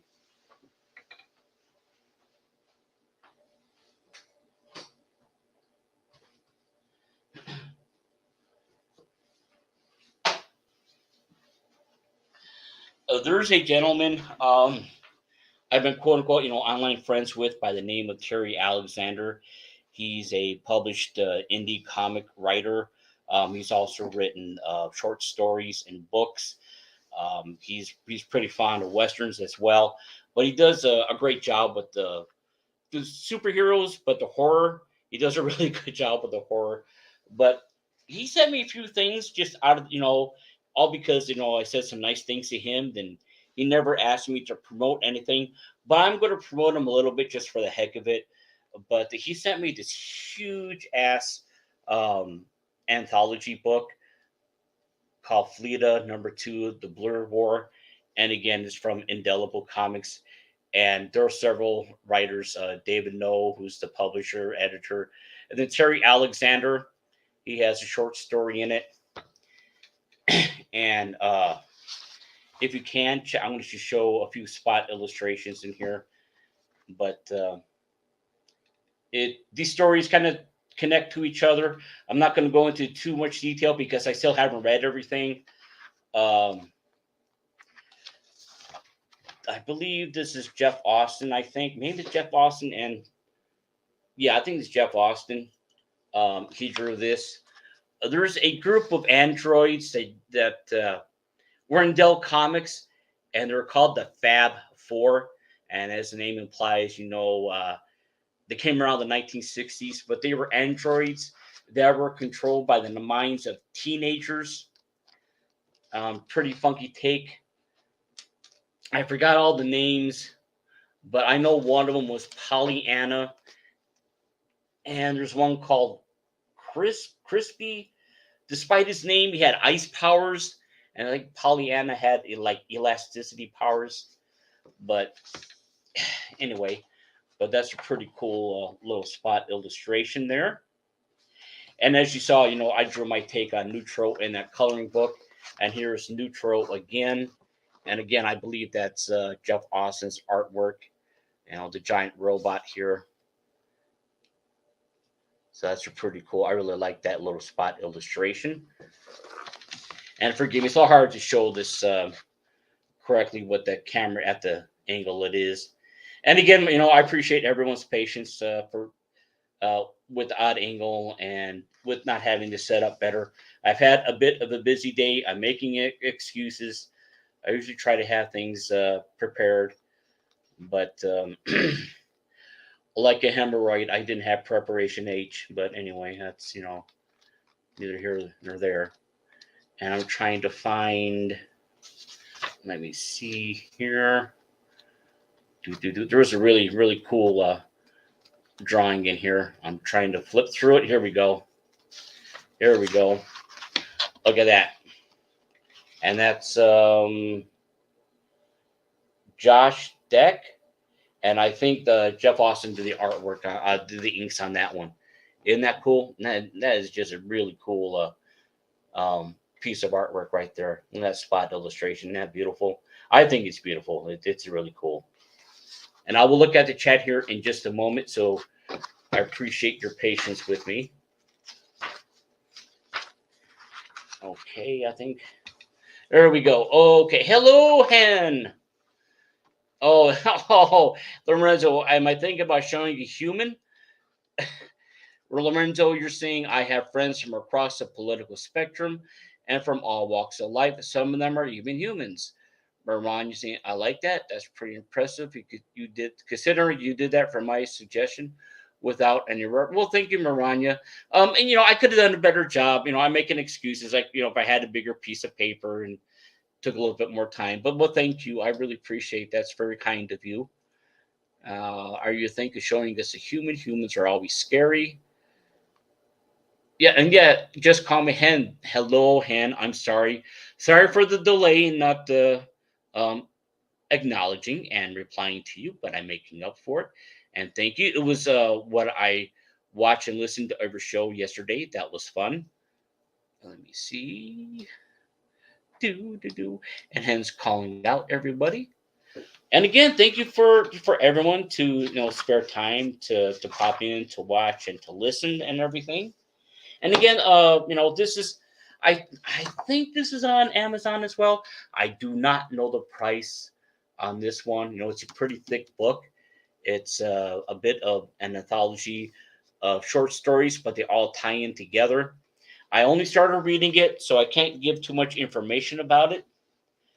But here's a large format, kind of like comic / magazine, but it has a mix of sequential art pages, and it's called Dark Sister. And no one's paying me to endorse this. Again, this is from Indelible. I'm showing this off because writer Terry Austin, he gave me these things for free. He didn't want anything in return. He's just been, super cool to me. So I just thought the least I can do is show off, some of the stuff that he has done. So I hope you don't mind. We try to be, some of us, most of us, not some of us, most of us try to be supportive of, the indie creator scene, whether it's comics or the board games or card games or podcasts, RPGs, everything. It's a hard sell trying to get everything promoted, but we have to make use of the formats and the platforms and the sites that we're able to. And look at that piece, isn't that cool? Some artwork right there. Let me see who did that one. Okay, illustration by Rich Stanke. I'm not gonna call it Stanke. Stahnke. Stank. Okay. I apologize if he watches this, and if I butchered your name, which I know I did, I apologize for that. Rich Stank. But that's really cool. Yeah, that's badass. Actually, I don't think I even saw that before. I really haven't looked through this too much, but that's really cool. That's pretty badass. I'm killing myself. I make an effort to pronounce, get the correct pronunciations, but ay. And I know these are pages by the art editor, one of the art editors, Marvin Mann. I haven't read this yet, but these are some pretty interesting pages here. Some pretty cool inks. I really like the ink work on the soldier right there. That's pretty cool. It's some pretty good action. And again, it's a little bit hard to show everything here. But let me see. And I'm not complaining about it. There's a little bit of nudity in here, so I'm trying to make sure I don't show that. But it's, only because of the artwork, but I say it's R-rated. It's nothing offensive, in my opinion. Oh, here we go. Oh, look at that. Wow, who did that one? I'm not sure who drew this, but Paul Tuma. Okay, yeah, see this one. That looks like Samson to me. And again, Dell Comics, they also made use of Samson, the character, and they made him a superhero. Of course, in reality, he pretty much was. If you really think about it, maybe he was Earth, the first human superhero.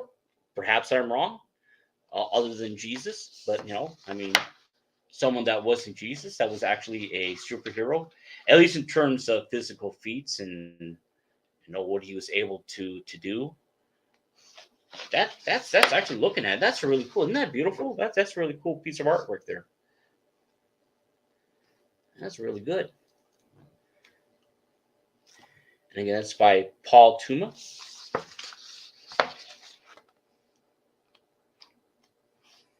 And then there's some little bit of poetry in here as well, and some short stories. It's a nice mix. And these drawings are by Marvin Mann. A very ethereal, kind of a dark fantasy type, gloomy pages here. Look at all the detail on the foliage and the trees. A little bit Bernie Wrightson-esque, perhaps. That's really cool. I like that one. I like those. Those are pretty cool. I can't show that page. I don't want to get in trouble, but she's topless there. But there's some more beautiful artwork. I'm not a prude. I just don't want to get anyone in trouble here. So,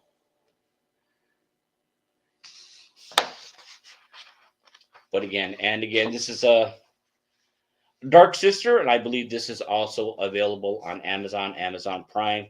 And this is issue 7. And like it says here, mature readers. I don't know the price of it. It's pretty cool. Something unique. And again, I'm showing this off because I know Terry Alexander, he sent this to me. He didn't ask anything in return, but he's a nice gentleman, and I thought the least I can do is show that off.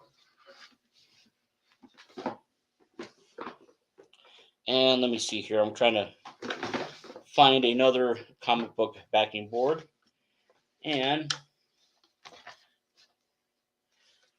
we'll get back to the original programming. How about that? And here's my original, my concept sketch for my character, Commandette Comet. She's the leader of the She Agents team. That was just a concept sketch I did years ago. I've since changed the color of her costume. Some people have said they like this color scheme, but I like the other one I came up with, which is a mix of pink and gold. But anyway, the comic is going to be black and white to start off with. But that's my character, Commandette Comet, and that's just a concept sketch I did. And again, she's going to be the leader of the She Agents team. And once again, no agenda involved, other than, like Maranya was saying, other than my excuse to have some mix of good girl art, bad girl art, superheroes, superheroines, villains, supervillains, villainesses, monsters, robots, what have you. Lava men, science fiction, superhero. Just trying to make it a fun a fun comic, I hope to. And, I'm talking about my character, Mr. Muck. I do have plans to have him as part of a team, and I've had a comic artist draw a concept sketch of Mr. Muck, although Mr. Muck's been published, but he drew his take on Mr. Muck because I asked him to, because I've seen some of this art. I really liked it. So if things get going, I would like for him to at least do the pencils on a future project featuring Mr. Muck. And again, I do have a team which will be comprised probably of 4 members. I have at least two other ones down. I need to add a third. But I really like his style. And if things get going, maybe that will continue. Whether it be with Golden Era Comics or not, I don't know. That'd be great. But I know Mark Davis, he makes an effort with his own titles, his own characters, and he reaches out to other content creators for their own stories. He offers a variety of stories and characters, ranging from superhero to pulp noir, some horror. So we'll see what happens.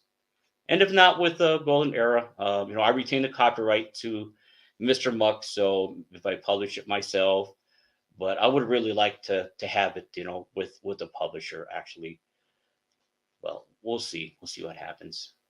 Okay, I've been talking quite a bit, so I better shut my pie hole and get the drawing on something. And I will look at the chat here in just un momento.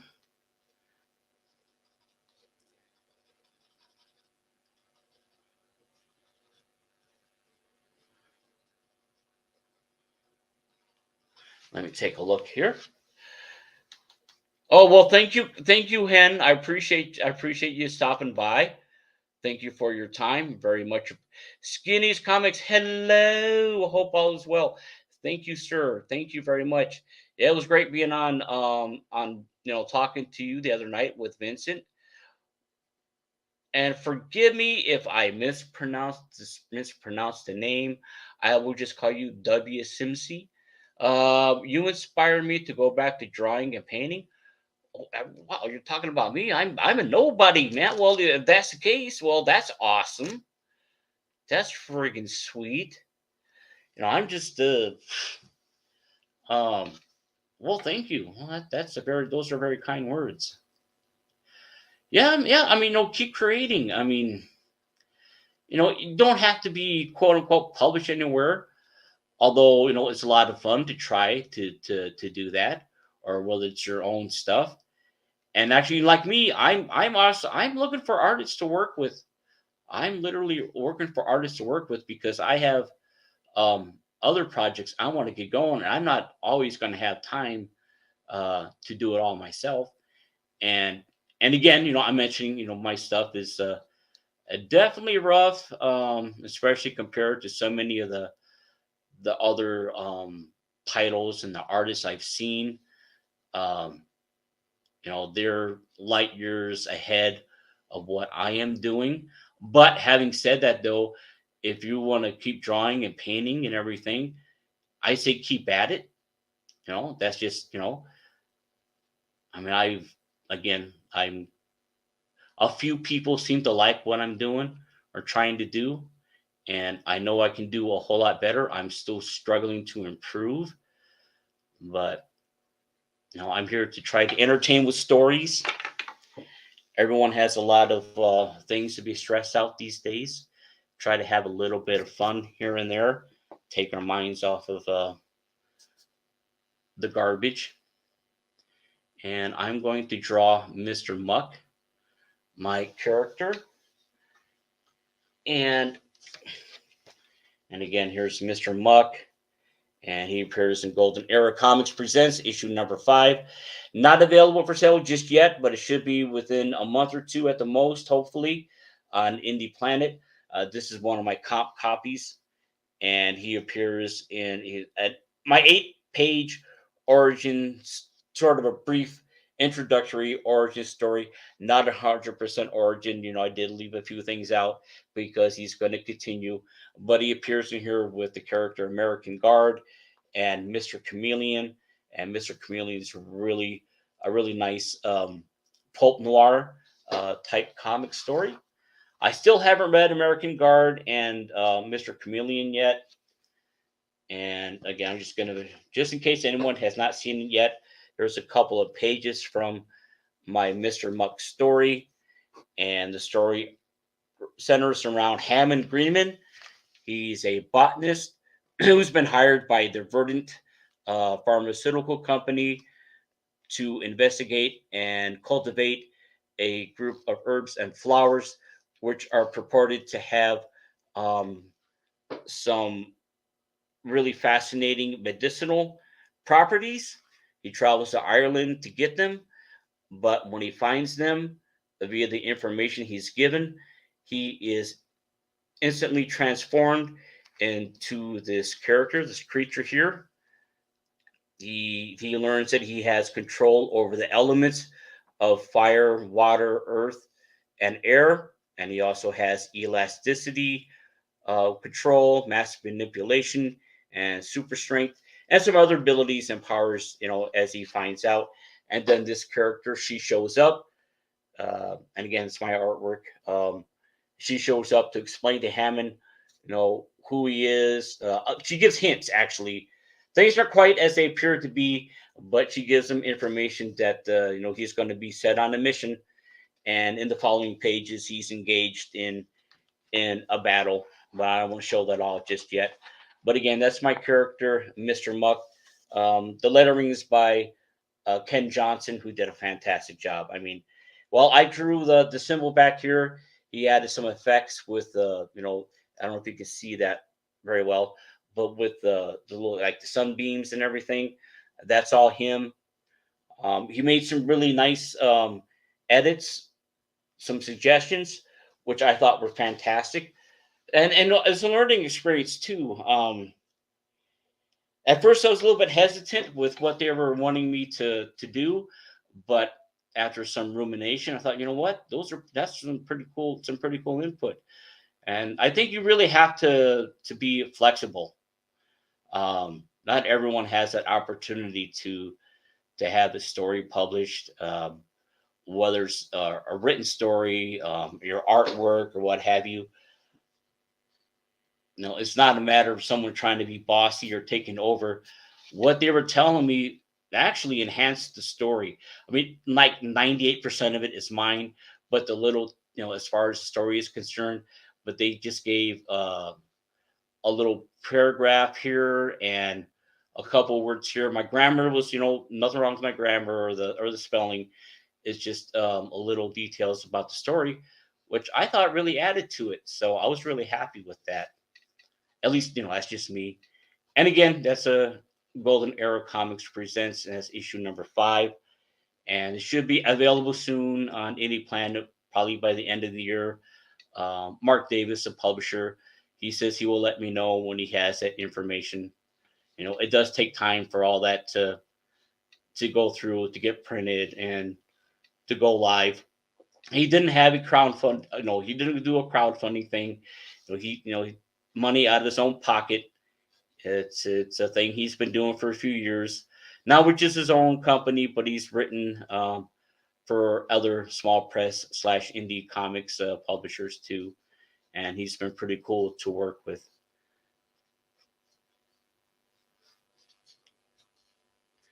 And again, I really appreciate everyone being here, spending time with me today on this Thursday.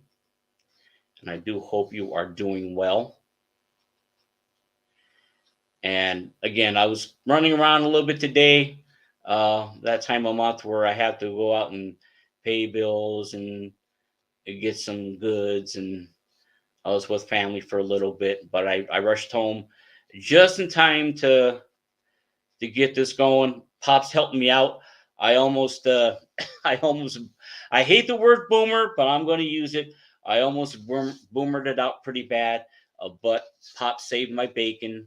We had just minutes to spare, so here I am doing this and gabbing away and drawing away, and I hope you all are liking what I'm showing and sharing and talking about. And I want to mention another channel. Do check out Vic King. He has a YouTube channel. He has just launched actually a successful campaign called Beowar, a high tea barbarian character, which is on Indiegogo. And if you don't back Beowar, at least check out his channel. He does streams at various times, and he streams for quite some time. You can watch him work. He draws male characters really well. He draws really well in general, actually. I like his female characters. And he's worked with Rex Christian and Captain Finity and Ali Sangui. So he's been a busy pimple popper. Actually, yeah, he's been a busy artist, is what I'm saying. So do check him out, and check out Apex Comics. He's another cool dude. I really like his characters, Fembat and the Creep. And he usually does a late night Sunday live stream for a couple of hours. He's like me, he's a big fan of the small press and zines and comics in general. And I want to draw some fan art of Fembat and the Creep. And Vic King has drawn the Creep and not the Creep, Fembat and some of Apex Comics' other characters. So do check him out. Subscribe to his channel if you can. Unfortunately, I'm not able to get onto the comments on my YouTube channel and share those links. Next time when I go, do a live show or do this weekly show, I will have that set up. I'm making excuses, but that's where it is. And of course, and then Rex Christian, although hopefully he's okay with the Double Flyer momentum. I hope they don't mind me mentioning him. No, he's pretty cool. He's very creative. Subscribe to his channel. And then there's Just Call Me Hen. She's in the chat. Subscribe to her channel. And then Phantasmagorical. And then Margot is just Margot. All these ladies. And Caroline. So there's, I've been really fortunate and blessed to interact with some really nice people uh, via YouTube here, and of course on Twitter too.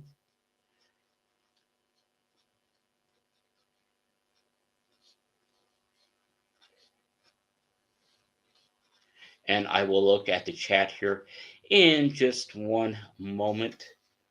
And I'm drawing my character, just a quick sketch of Mr. Muck, botanist Hammond Greenman, who becomes transformed into the supernatural superhero known as Mr. Muck. And give me just a look here, just a second. Let me see. Genuine Comics. Yeah, and Skinny. Oh, yeah, and Skin. Well, thank you.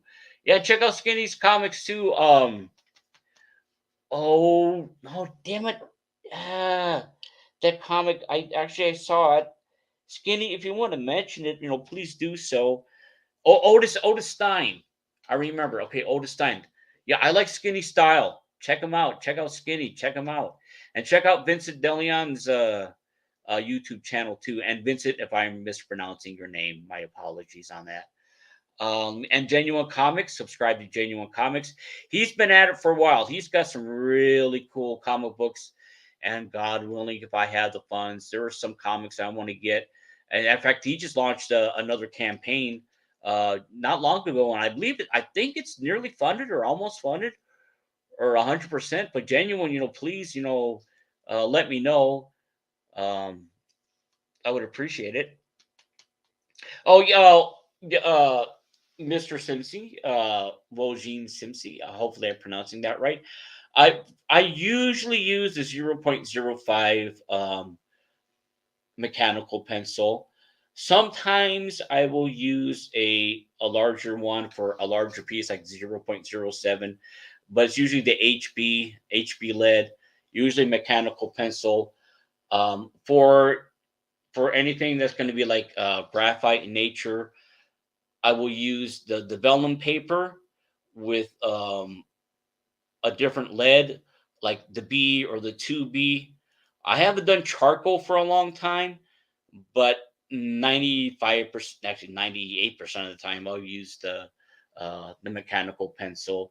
If I'm completely out of the lead of the mechanical pencil, then I'll use a regular HB pencil. But I really prefer the fine point with the 0.05 mechanical pencil. I like I think this is a Pentel. I like the Zebra as well. I have a tendency, I like this one a little bit better because I have a tendency to be heavy handed. And I break things pretty easily. So, but I need to be a little bit more adept, a little bit more controlled with the pencils. But thank you for asking. Yeah, this is what I usually use. And this is just a comic book backing board that I'm using right here. But this is my character. I'm starting to draw Mr. Muck right now.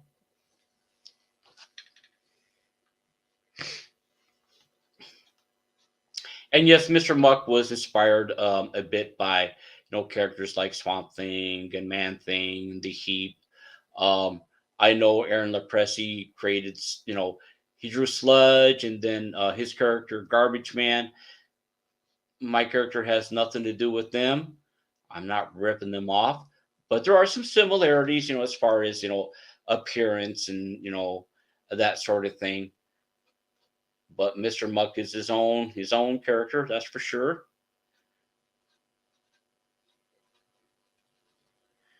And again, my intentions are to have him join a unique team, and I have one of two titles I've chosen for the name. I just don't know if I'll be able to pursue it.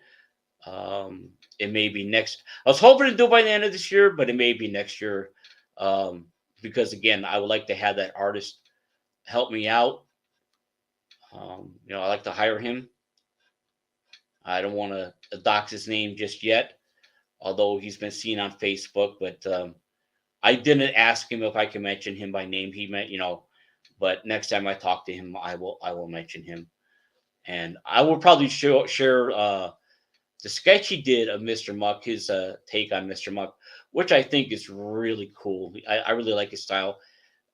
I tend to favor the a mix of the kind of slightly cartoonish, anatomical, over exaggerated superhero stuff. I'm fond of most styles. What I'm not fond of, though, are quote unquote artists who trace over images, over other people's art or photos or whatever. That crap gets on my nerves. But that's me. Um, but it's one thing to do a reference.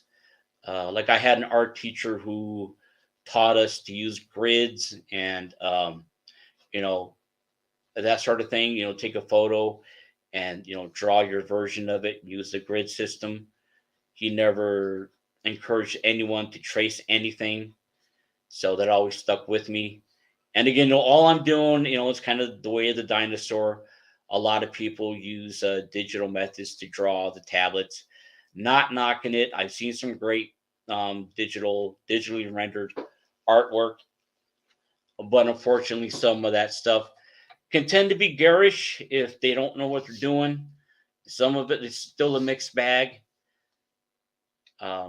Whether you do it traditional or digital, there are still people again who will trace over everything and call it their own, and that's, to me, that's not art. But I'm probably digressing on that. And again, what I'm doing, it's dinosaur drawing with a pencil on paper, and with pen and ink. I have different pens. Once in a while, I use the dip pen, but that's usually on vellum paper. Actually, I enjoy doing it, but I make a mess, so I don't do it too often. But that's where that is. And I will look at the chat here in just one moment. Let me take a look here. Let me see. Hello, Sean. Oh, holy cow. Hello, Sean Davis, Pillow Man, and Blanket Boy. Hello, Mr. Davis. How are you? Wow, man. Thanks for popping in here to watch and to listen and everything. I appreciate your time. And give Sean Davis a follow on Instagram. I know he's on Instagram, and he's on Twitter as well. He's got a fun comic called Pillow Man and Blanket Boy, and I know he started off as something for his son, and it's a very fun. And I really like his artwork.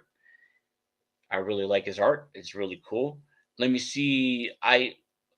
W Simsy, Vojin Simsy. I hate all the B pencils, haha. But yeah, thank you. Yeah, I don't. Yeah, with the B pencils, I usually don't go any higher than the 2B. I really don't. And if I do, it's going to be on the rougher paper, the vellum paper. I just stick with HB. Once in a while, I might use an H. And again, on the other side of the spectrum, the 2H, I don't go really beyond the 2H. But there are some artists who make some really, they'll use a mix of the heavy B's and then the 2H with the shading and the details and everything. I should probably do more of the pencils, but because I usually ink my own stuff, I don't go too far with the pencils. I will try to do the detail stuff with the ink pens and everything. Let me take a look here. I often use 6B and 8B for my works, but mostly the H ones and F for basics. Gotcha. Yeah, I really haven't strayed too much from the HBs. Just once in a while. Like I said, in the past, with the vellum paper. But like with anybody, with any artist, if you're using the traditional method, experiment, find out what works for you. Of course, I find just a simple HB mechanical pencil, or even the school pencil, the HB, works fine. But I definitely prefer the very fine tip, the point. And again, I'm pretty rough. I'm amateur and everything, so I'm still learning. And I probably maybe a little bit better with the concept and the pinup sketches. I don't know if you see my banner with the space chick on the hover bike, and then actually on my YouTube channel, but the roller skater girl, the the car hop, pinups and that sort of thing. I really enjoy doing that. I haven't done that for a while though, but and again, doing the sequential pages, it's a whole lot different than drawing standalone sketches, as I'm sure most artists will tell you. It definitely takes patience. And I'm not saying this because I'm an expert or nothing. I'm saying this from my learning standpoint. What I've learned, you have to be patient. You have to be consistent. That's for a damn sure. You have to make sure that what you're drawing, the characters retain their same appearance, but yet when you're drawing different characters, you want to make each character unique looking. And one of the things that, no, I'm just going to play in a little bit. One of the things that gets on my nerves is artists who draw their characters and each one looks the same as far as their facial features are concerned. No effort to make a distinction between their faces or even sometimes their body types. No, people, whether they're superpowered or not, they look different. Everyone looks different. You don't have to go all out on making them look different, but you got to make them look different, unless they're twins or triplets. But even then, they look different. So let me take a look here. I want to show. I'm gonna, be a little bit arrogant here. Let me take a look. Let me see what I have. Kind of give an example.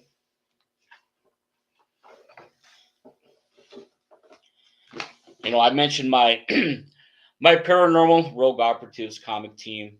And one of the villains is a character called Ebony Swath. There's a superpower, the name of which I have a difficult time pronouncing. But this is Ebony Swath, okay? I just kind of give an example. As her name implies, not a big deal. She's black, but I'm definitely, try to make her look badass and sexy at the same time. And that's Ebony Swath, and she can manipulate fabrics or tensile steel, a variety of textures, anything that's cloth or polyester, anything that's woven, she can manipulate and control. And there's an actual superpower, and I know what it is. I just have a heck of a time pronouncing it. But that's Ebony Swath, and I'm showing her because she looks different from this character. Well, I do have a name for her. I'm just loosely calling her Nature Woman, but she looks different from her. She totally different. You have to make an effort to, if you're going to draw, whether it's female or male, you want to make a distinction between them, whether they show up especially if they show up in the same comic, but whether they show up in the same comic or not, each one looks, they're different, So that's just my opinion, because I've seen some really fantastic artwork by otherwise great artists, but like their faces, they all look the same. It drives me nuts.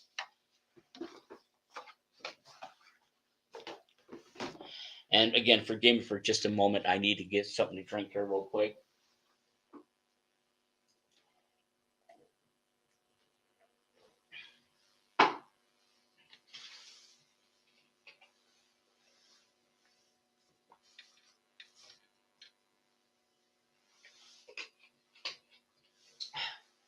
Pardon me.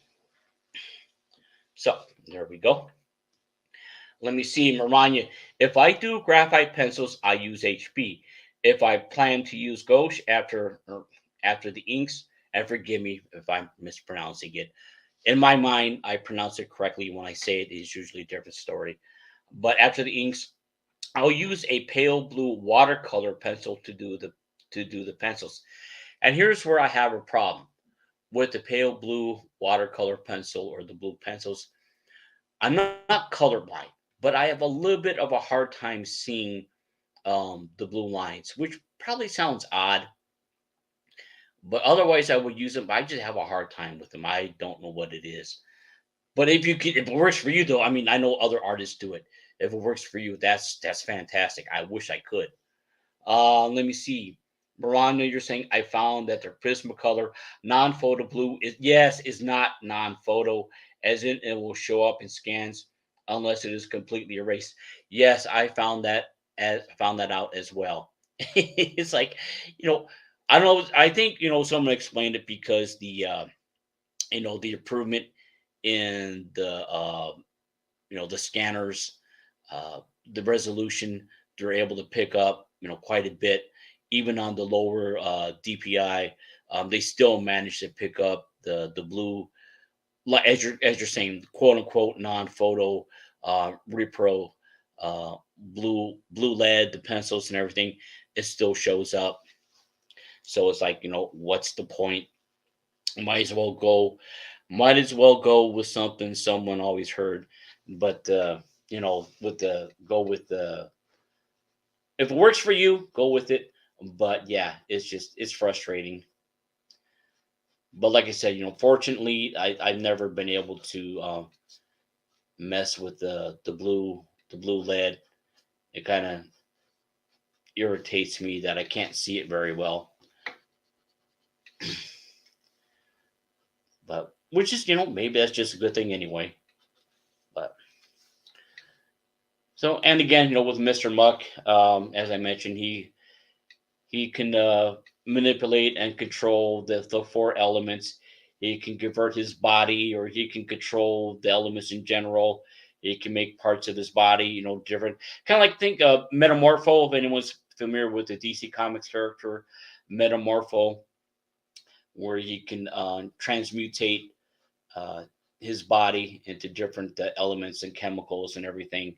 Mr. Muck can do the same thing, but and again, he has elasticity, control, whether he's in his earth form, fire or water or whatever, mass manipulation.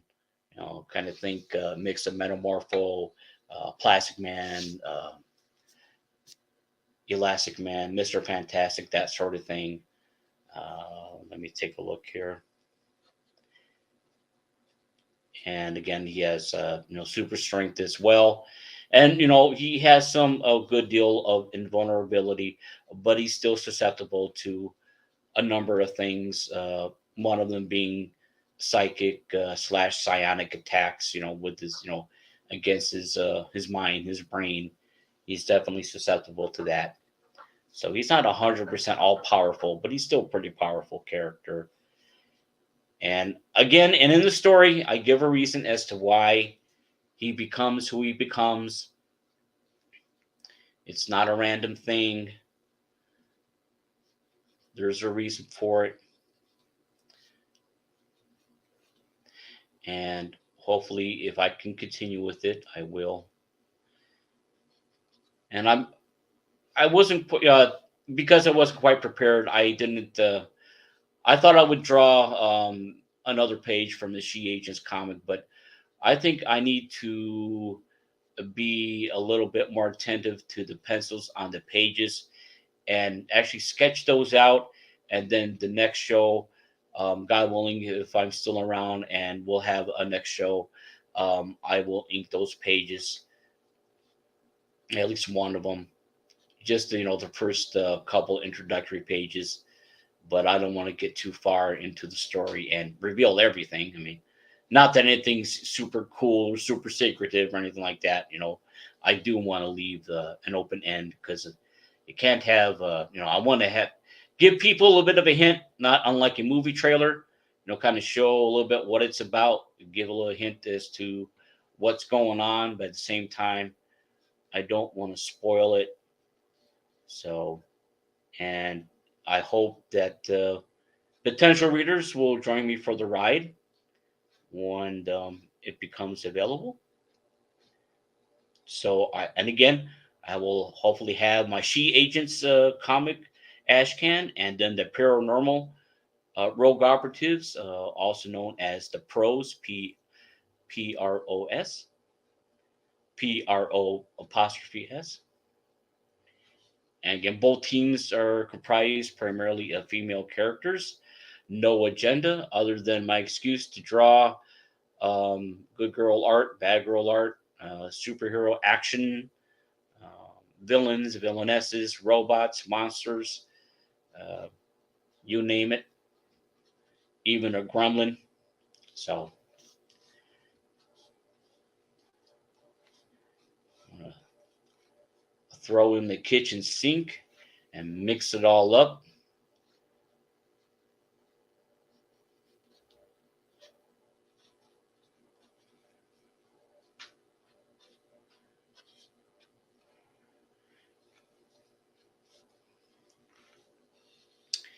And again, a little bit later, I need to get the paper, but I'm gonna print off. I need to get the right paper. I'm gonna print off that sketch, the comic book, the artist I was talking about did, featuring his take on Mr. Muck, which I'm really, really fond of. I mean, I think you guys are really gonna like it.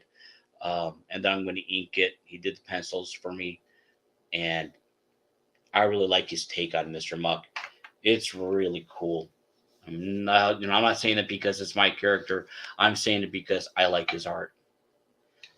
And I think, he needs some encouragement. Like me, I'm a little bit, I'm insecure. I'm not trying to knock him. I mean, I'm the same way. I'm a little bit insecure, and I do have a hard time trusting people. I don't always know when someone's joking or not, but I definitely want him to build him up, because he's got some friggin' talent, and I want to get him some attention. And I think his style is going to lend really nice to what I have in mind.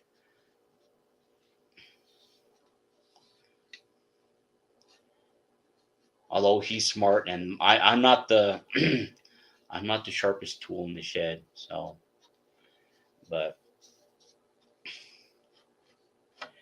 and let me see, draw him with his roots. How about that? And I will look at the chat here in just a second. Let me take a look. Tokumai. And again, I know I'm butchering everybody's name or the username, so I apologize. Thank you for being here. Dave Travels in Time. Hello. Thank you for being here. Let me see. Mariah, you're saying that's a pencil I used back in the day for my high school yearbook art, and it picked up the pencils back. Oh, really? Oh, wow. Okay. Oh, I didn't know they used pencils in your time. I thought maybe it was pieces of charcoal you digged out of the fire from the cave. But oh wait, no, that's Eric Green. I'm sorry, Maranya.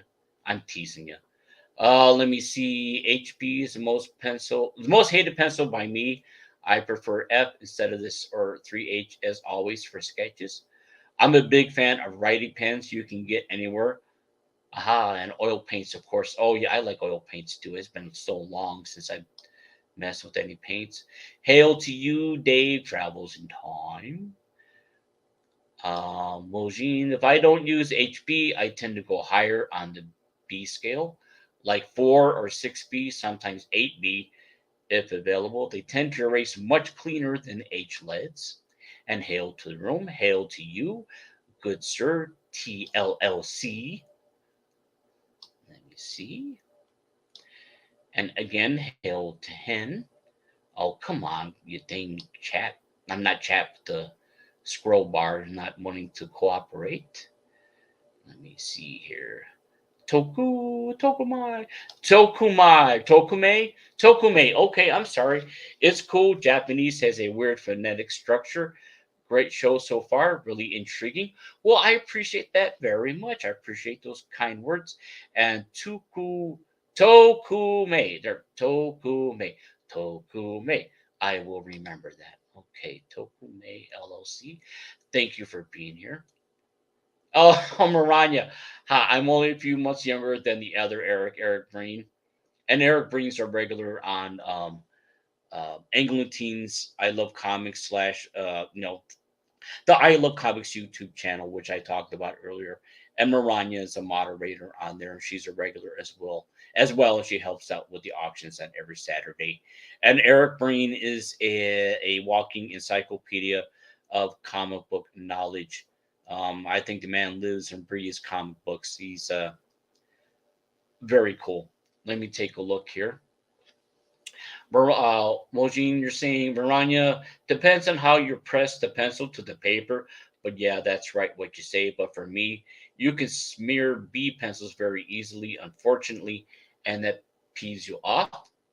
Agreed, the smear is annoying, but if I'm racing anyway, I use a Statler Mars white eraser and it takes care of the smear. Oh, okay. Most people in the community just call me either Seth or TK. Okay, well, you know what? I try to. Well, thank you for telling me how to pronounce your name. I like to try to pronounce people's names, whether it's a username or real name or whatever. And I no intention to butcher anyone's name. Um, Tokume, I'll remember that. Okay, let me see. Do do do do do do do do do do. Okay, I think I'm caught up on the looking awesome. Well, thank you very much, Dave Travels in Time. I appreciate that very mucho. So, let me see if I'm not sure if this pen has any ink left in the cartridge or not. So, I'm going to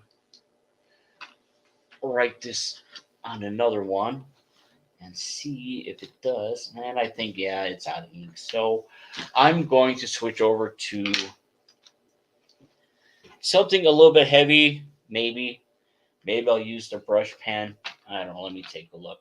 I'm talking to myself here, so. Uh,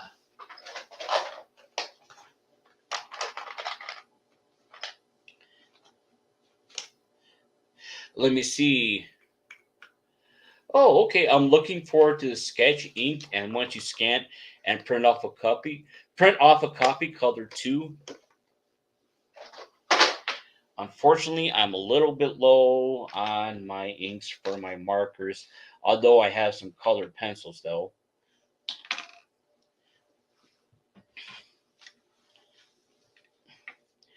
But I appreciate those kind words. But again, that artist I was just talking about, what he drew, really, really, really cool. I think you guys will really like it. And again, I hope to work with him, and I can get to work on my my she agents and my paranormal rogue operatives. The ash cans. And again, to anyone who may be watching, if you just popped in, please consider giving this stream a like, whether it's on my channel, whether it's on Pops Van Zant's channel, or if you're watching it someplace else. Please consider sharing it if you are able to. And if you're not yet subscribed to Pops' channel, please subscribe to his channel. And again, as well, if you're not subscribed to my channel, please consider doing so. Don't have to, but I would love to have you there. Not only do I make an effort to do this every Thursday, to be broadcast simultaneously with Pops, I have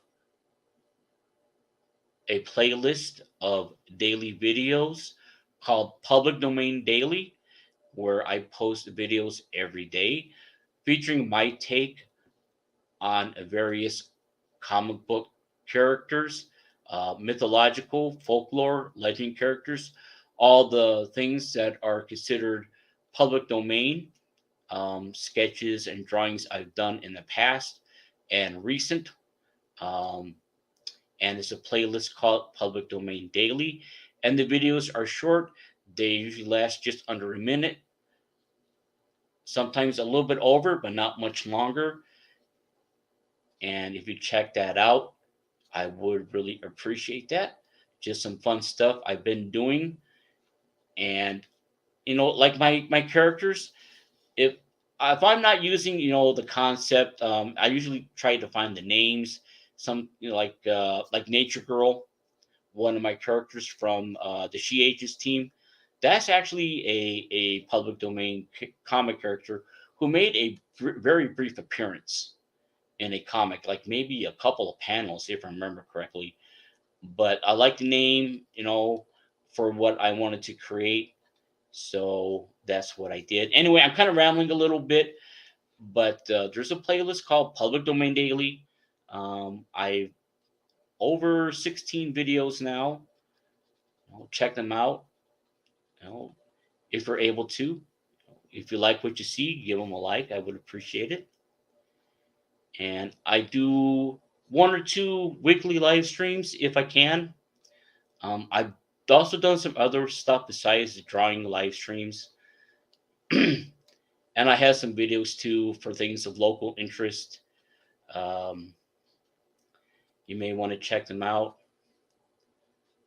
But again, if you want to subscribe, that would be awesome. And again, my goal with having the YouTube channel, like a number of people, I'm trying to bring some interest, attention to my pending comic work, past and present and pending future stuff.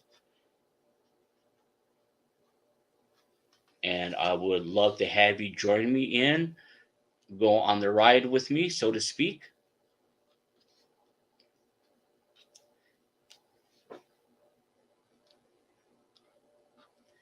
And I mentioned a few other people here to check out, like Lorenzo Sleestack and I Love Comics, Vic King Arts, Vicious Ink Comics, actually, I should say. That's the name of his YouTube channel. Check them out.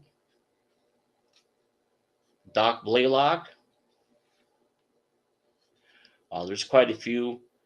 Just Call Me Hen, Caroline, and Phantasmagorical. Well, if you, Vincent DeLeon. And again, I know I'm mispronouncing the gentleman's name. And of course, here Pops Van Zandt. And Finatra. Check out Finatra. Well, although he's the poor guy, he can't stream for a couple days, the last I knew. But Finatra's a character. He's been super cool. He and Darren Wagner. I owe them out of the blue. They went out of their way to. I was doing a live stream one day. Out of the blue, Finatra saw me streaming, and he got several people from his channel, he and Darren, to come over to mine, and not only to like what I was doing, but to subscribe. And they got me over the 100 mark. I mean, so, there are some pretty cool people who are supportive. There's been not a lot, but there's been some contention and drama. That's with anything and everything, unfortunately. But despite what has happened in the past with some people, even with the big names, there are still some really great people. And do check out Finatra. Do check out Darren Wagner if you can. And I want to give another shout out to Jack Stafford and Jeremy Burtz. They've been nothing but cool to me. Has Hiawatha, also known as Robert Shepard, and James Hayes. James Hayes is always dropping links on my stuff, which I'm very appreciative of him doing that. Really nice fella. As does Lorenzo Sleestack. And I'm going to mention Man of Core. He's been nothing but cool.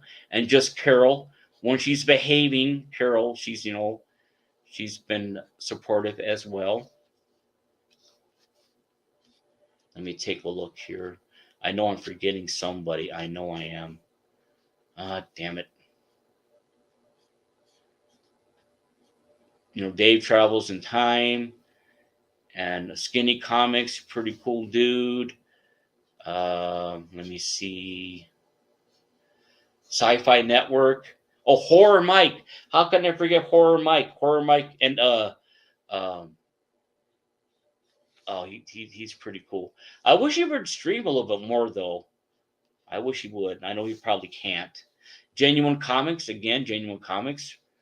Really cool YouTube channel. He's been very busy with his campaigns. And I'm going to mention a couple of the quote unquote the big dogs. Aaron Lopresti, he and his wife Shelly have been super cool to me. Really nice. I mean, in fact, when I started out with the YouTube channel, Shelly promoted my channel out of the blue. Just like holy shit. Pardon my language, but that was a big surprise. And of course, I'm a fan of Aaron Lopresti. And actually, I've got a couple of posters that I bought from him about a year and a half ago, which are hanging on my wall. One features Kit Carter, and one was a limited edition of Brainiac attacking several of the DC superheroes. It was actually a commission he did for someone, and then the customer agreed that Aaron could print off some posters. I believe it's like a 20 or 25 run. I'd have to take a look at it, but I was fortunate enough when he offered that to get one of those, and it's hanging above my craft table, and I need to take a video and a picture of it because I really like looking at it. It's really detailed, really really fun piece. But of course, Aaron Lopresti, he has his usually every Sunday he has a live stream, and then he partakes in the professionals. There we go. Hopefully I pronounced that correctly, and it shows up on other channels too. So yeah, Aaron Lopresti, he interacts with the chat, and he has uh, issue number 2, The Wraith of God, Blood Hunters, which is really cool looking. I love it. But unfortunately, these last 2 months have been a little bit hard on me financially, so there were some really cool campaigns, which I really, regret not being able to back. Maybe this month I might be able to get something, but we will see. And I did back one campaign, which is at a good price, and it's called Rabbits, Badass Song. And really gritty, very unique looking comic. I can't wait to get that one. And that was at a great price.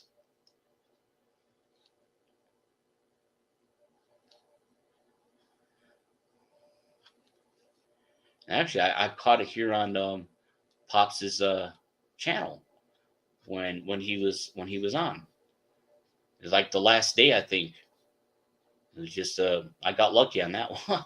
So it was at a great price. Otherwise, I probably wouldn't have. Not otherwise, I wouldn't. I mean, it was good. I'm actually I'm getting ahead of myself. We're behind myself saying that. So anyway, and I will look at the chat here in just a moment.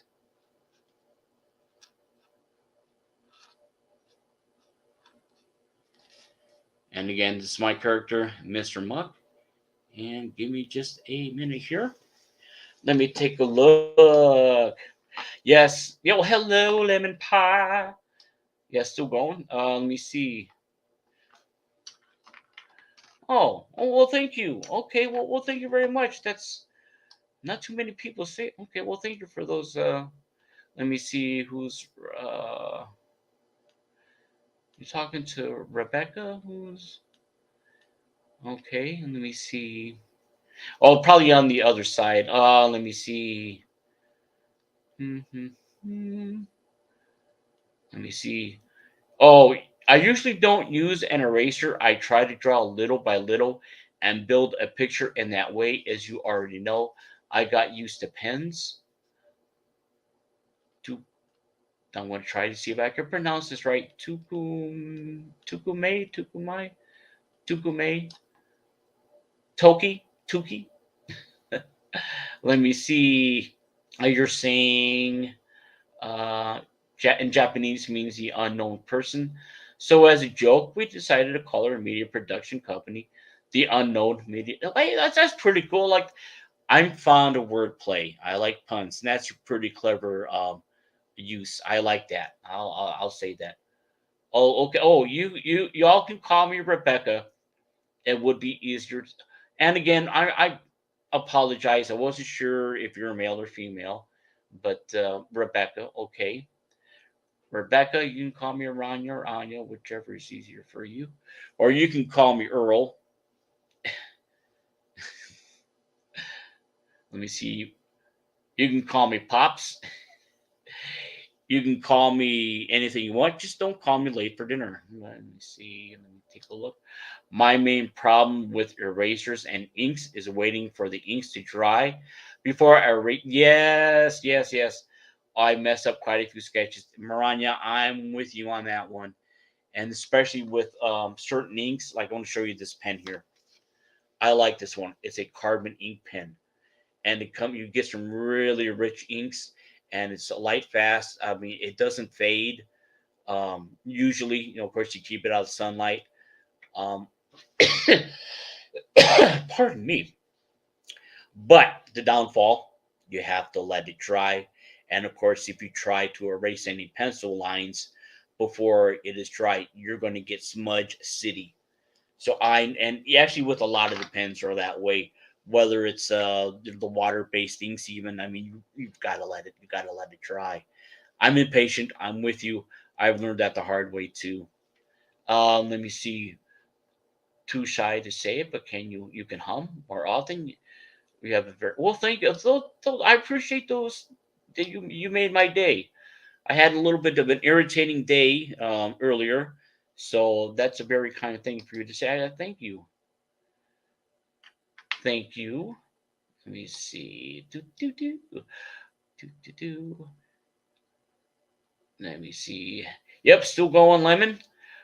You're saying there are a lot of very wonderful and impressive people in our community that has made every encounter wonderful.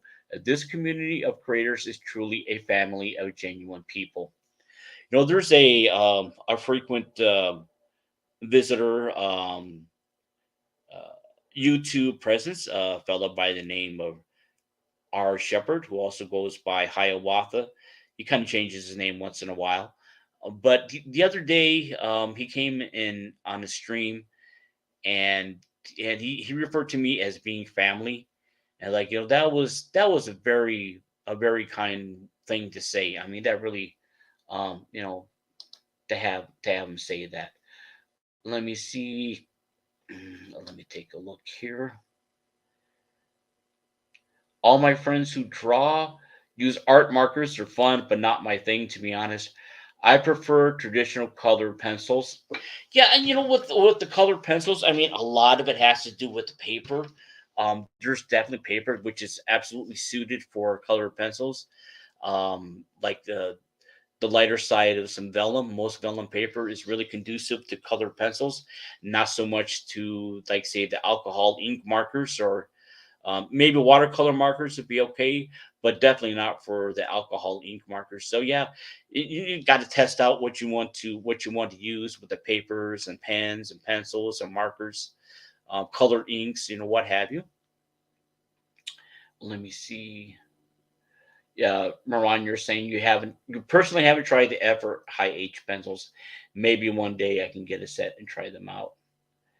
And JV's telling me, no, Eric, don't hum. Okay. Well, I got one request for me to hum and one request for me not to.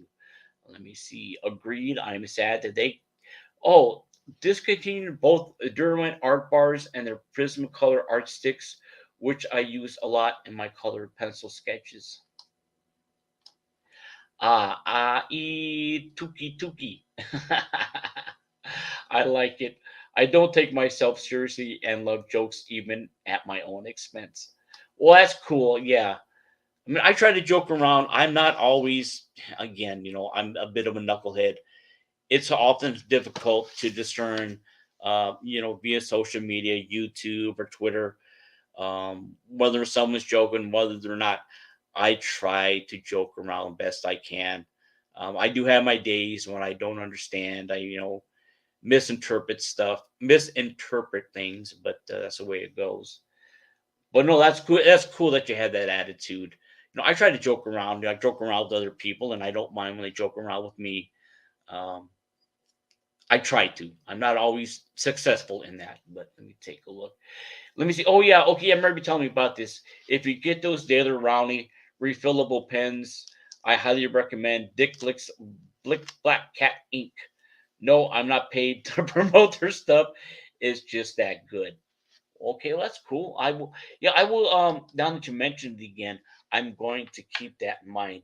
And if you guys bear with me for a second, I need to do something real quick.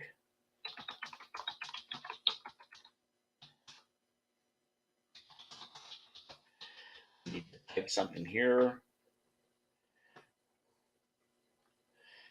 and I will get back to this.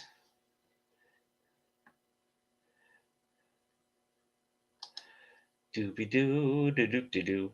Oh, come on! Quit being slow. Quit being slow with the comments. It's taken. I'm sorry, guys. I'm trying to get the comments flowing here. Okay, here we go. Hockey. Good day, hockey. Oh, I really butchered that one. I'm not even going to try that again. Hello, good sir. And Hockey is a fantastic artist and a all-around good Aussie chap.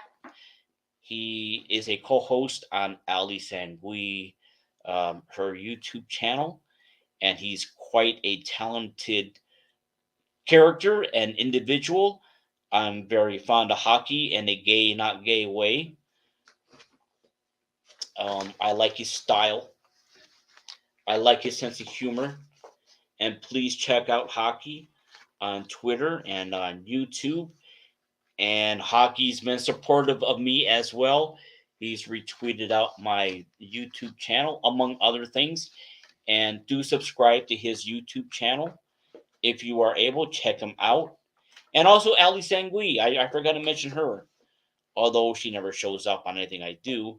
But, I can't expect that.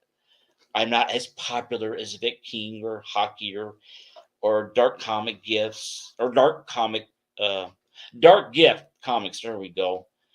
But do check her out anyway. They have a great show every Saturday as well. I'm not always able to catch them, but I do try to catch them when I can. Very entertaining.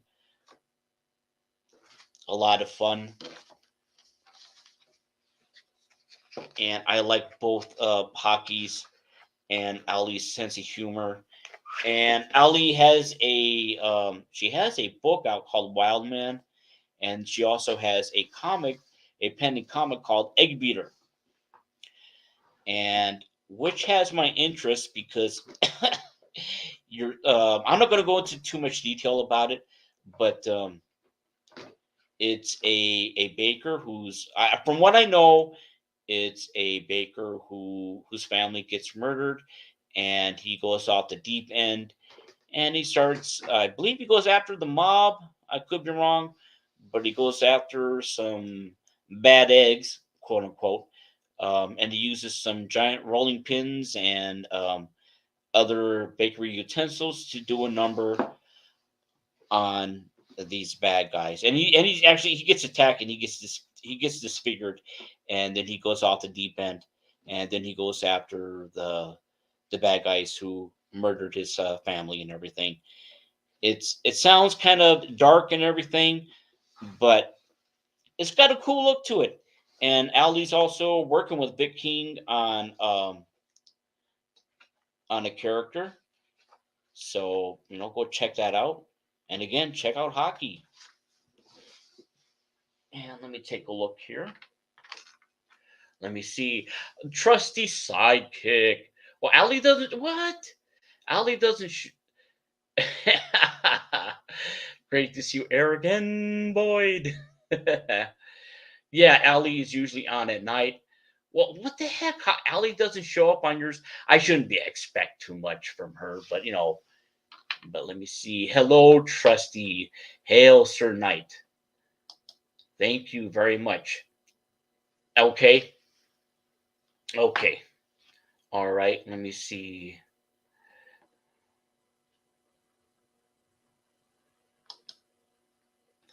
And if you all bear with me, I will return in just a minute. And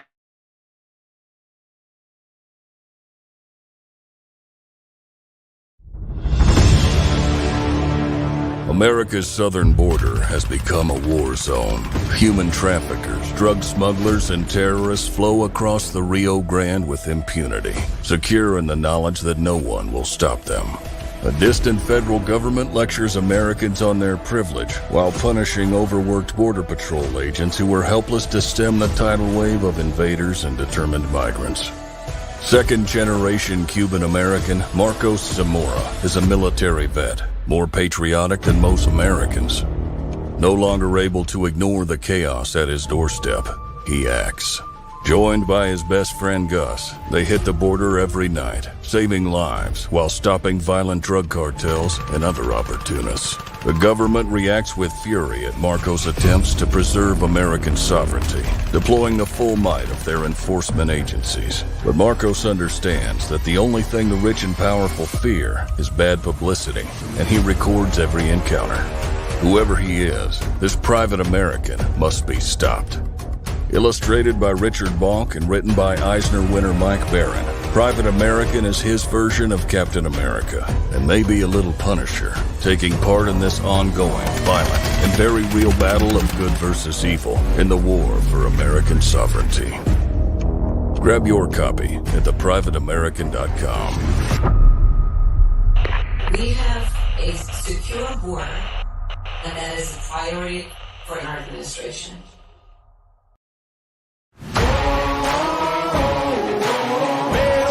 I'ma get it, you know I be on the one. Yeah. You know I be on the one. Man on a mission, I'ma get it, you know I be on the one. Yeah, it's all hard, ain't no fear here. You ain't giving this to all, you steer clear. Never beat, I've been down and I reappear. You got some money on the line, you better put it here. Rolling in and doing that work.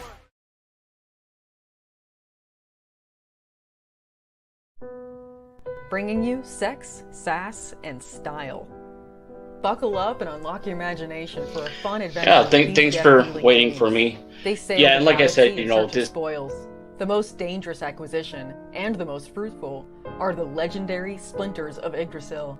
The Splinters are magical artifacts forged from the Tree of Life that wreak havoc on the universe. The missions are perilous, but the bounty is glorious. Enjoy our hyper-fictional wonderland. How is a pirate ship sailing through space? 'Cause magic. How do they heal so quickly after battle? 'Cause magic. How are they able to communicate through jewelry?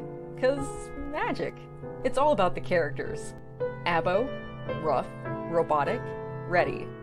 Mo, carefree, callous, courageous. Mistress Graven, daring, diplomatic, dominating. Betsy, academic, accountable, aristocratic. Nefara, ancient, assured, adrenaline junkie. Bruto, proud, prominent, protective. Fisty, independent, incendiary, invigorating. Roxy, superficial, scarred, secretive. Once you get to know this diverse crew of mythical miscreants, you'll be anxious to find out what trouble they'll get into on the next episode. Go to abogrizzly.com and order both halves of the first episode today.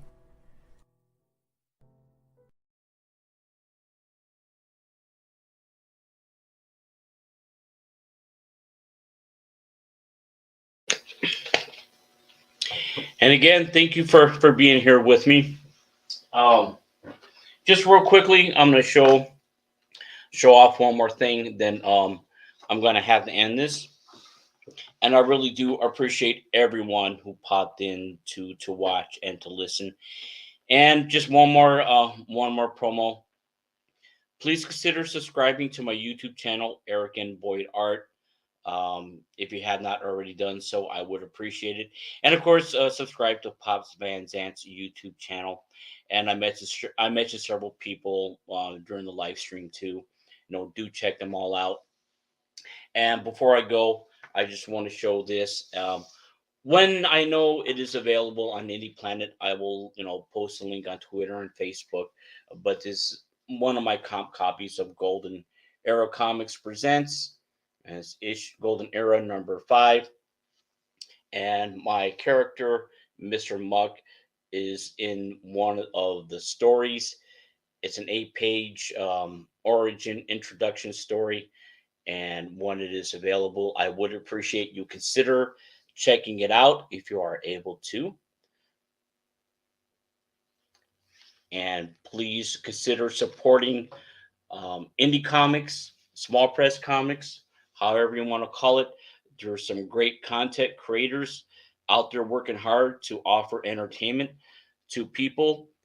Sadly, we kind of have to ditch the big 2. Even the big 3, some of the crap from Image is crap too. Not all of it, mind you, but I know they managed to create. They polluted the waters the last 10, 12 years or so. So where they're losing out, we're going to come in and offer some good stuff. At least I hope. But again, thank you very much for your time. Thank you for watching and listening. And God willing, I will be able to do this again next Thursday, probably at 1:00 p.m.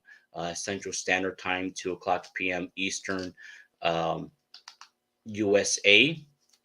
Thank you very much for being here. God bless and have a great day. Real quick, Rebecca. Yes, I am on Eric N. Boyd on Facebook.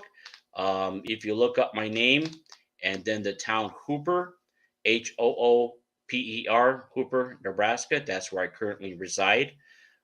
You can add me there. So there we go. And I will look you up too. Thank you all. Take care and keep creating.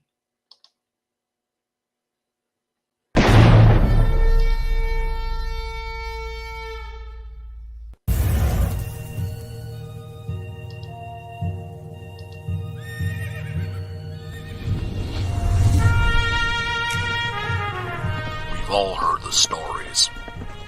We've all heard the legends. Wyatt Earp, Doc Holliday, Billy the Kid. But there's a secret history to the Old West. One that seems too strange to be true, but, well, we all know what they say about the truth.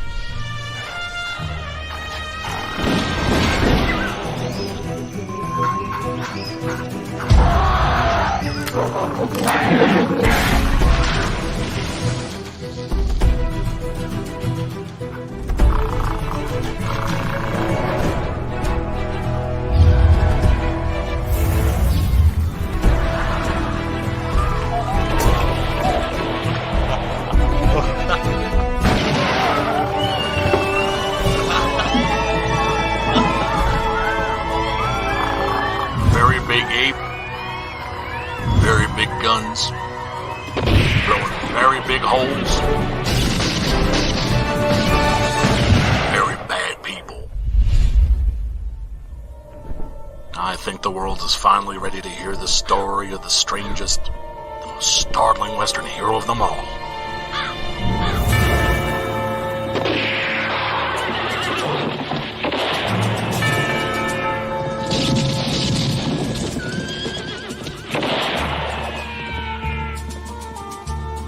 Six-gun gorilla, long days of vengeance.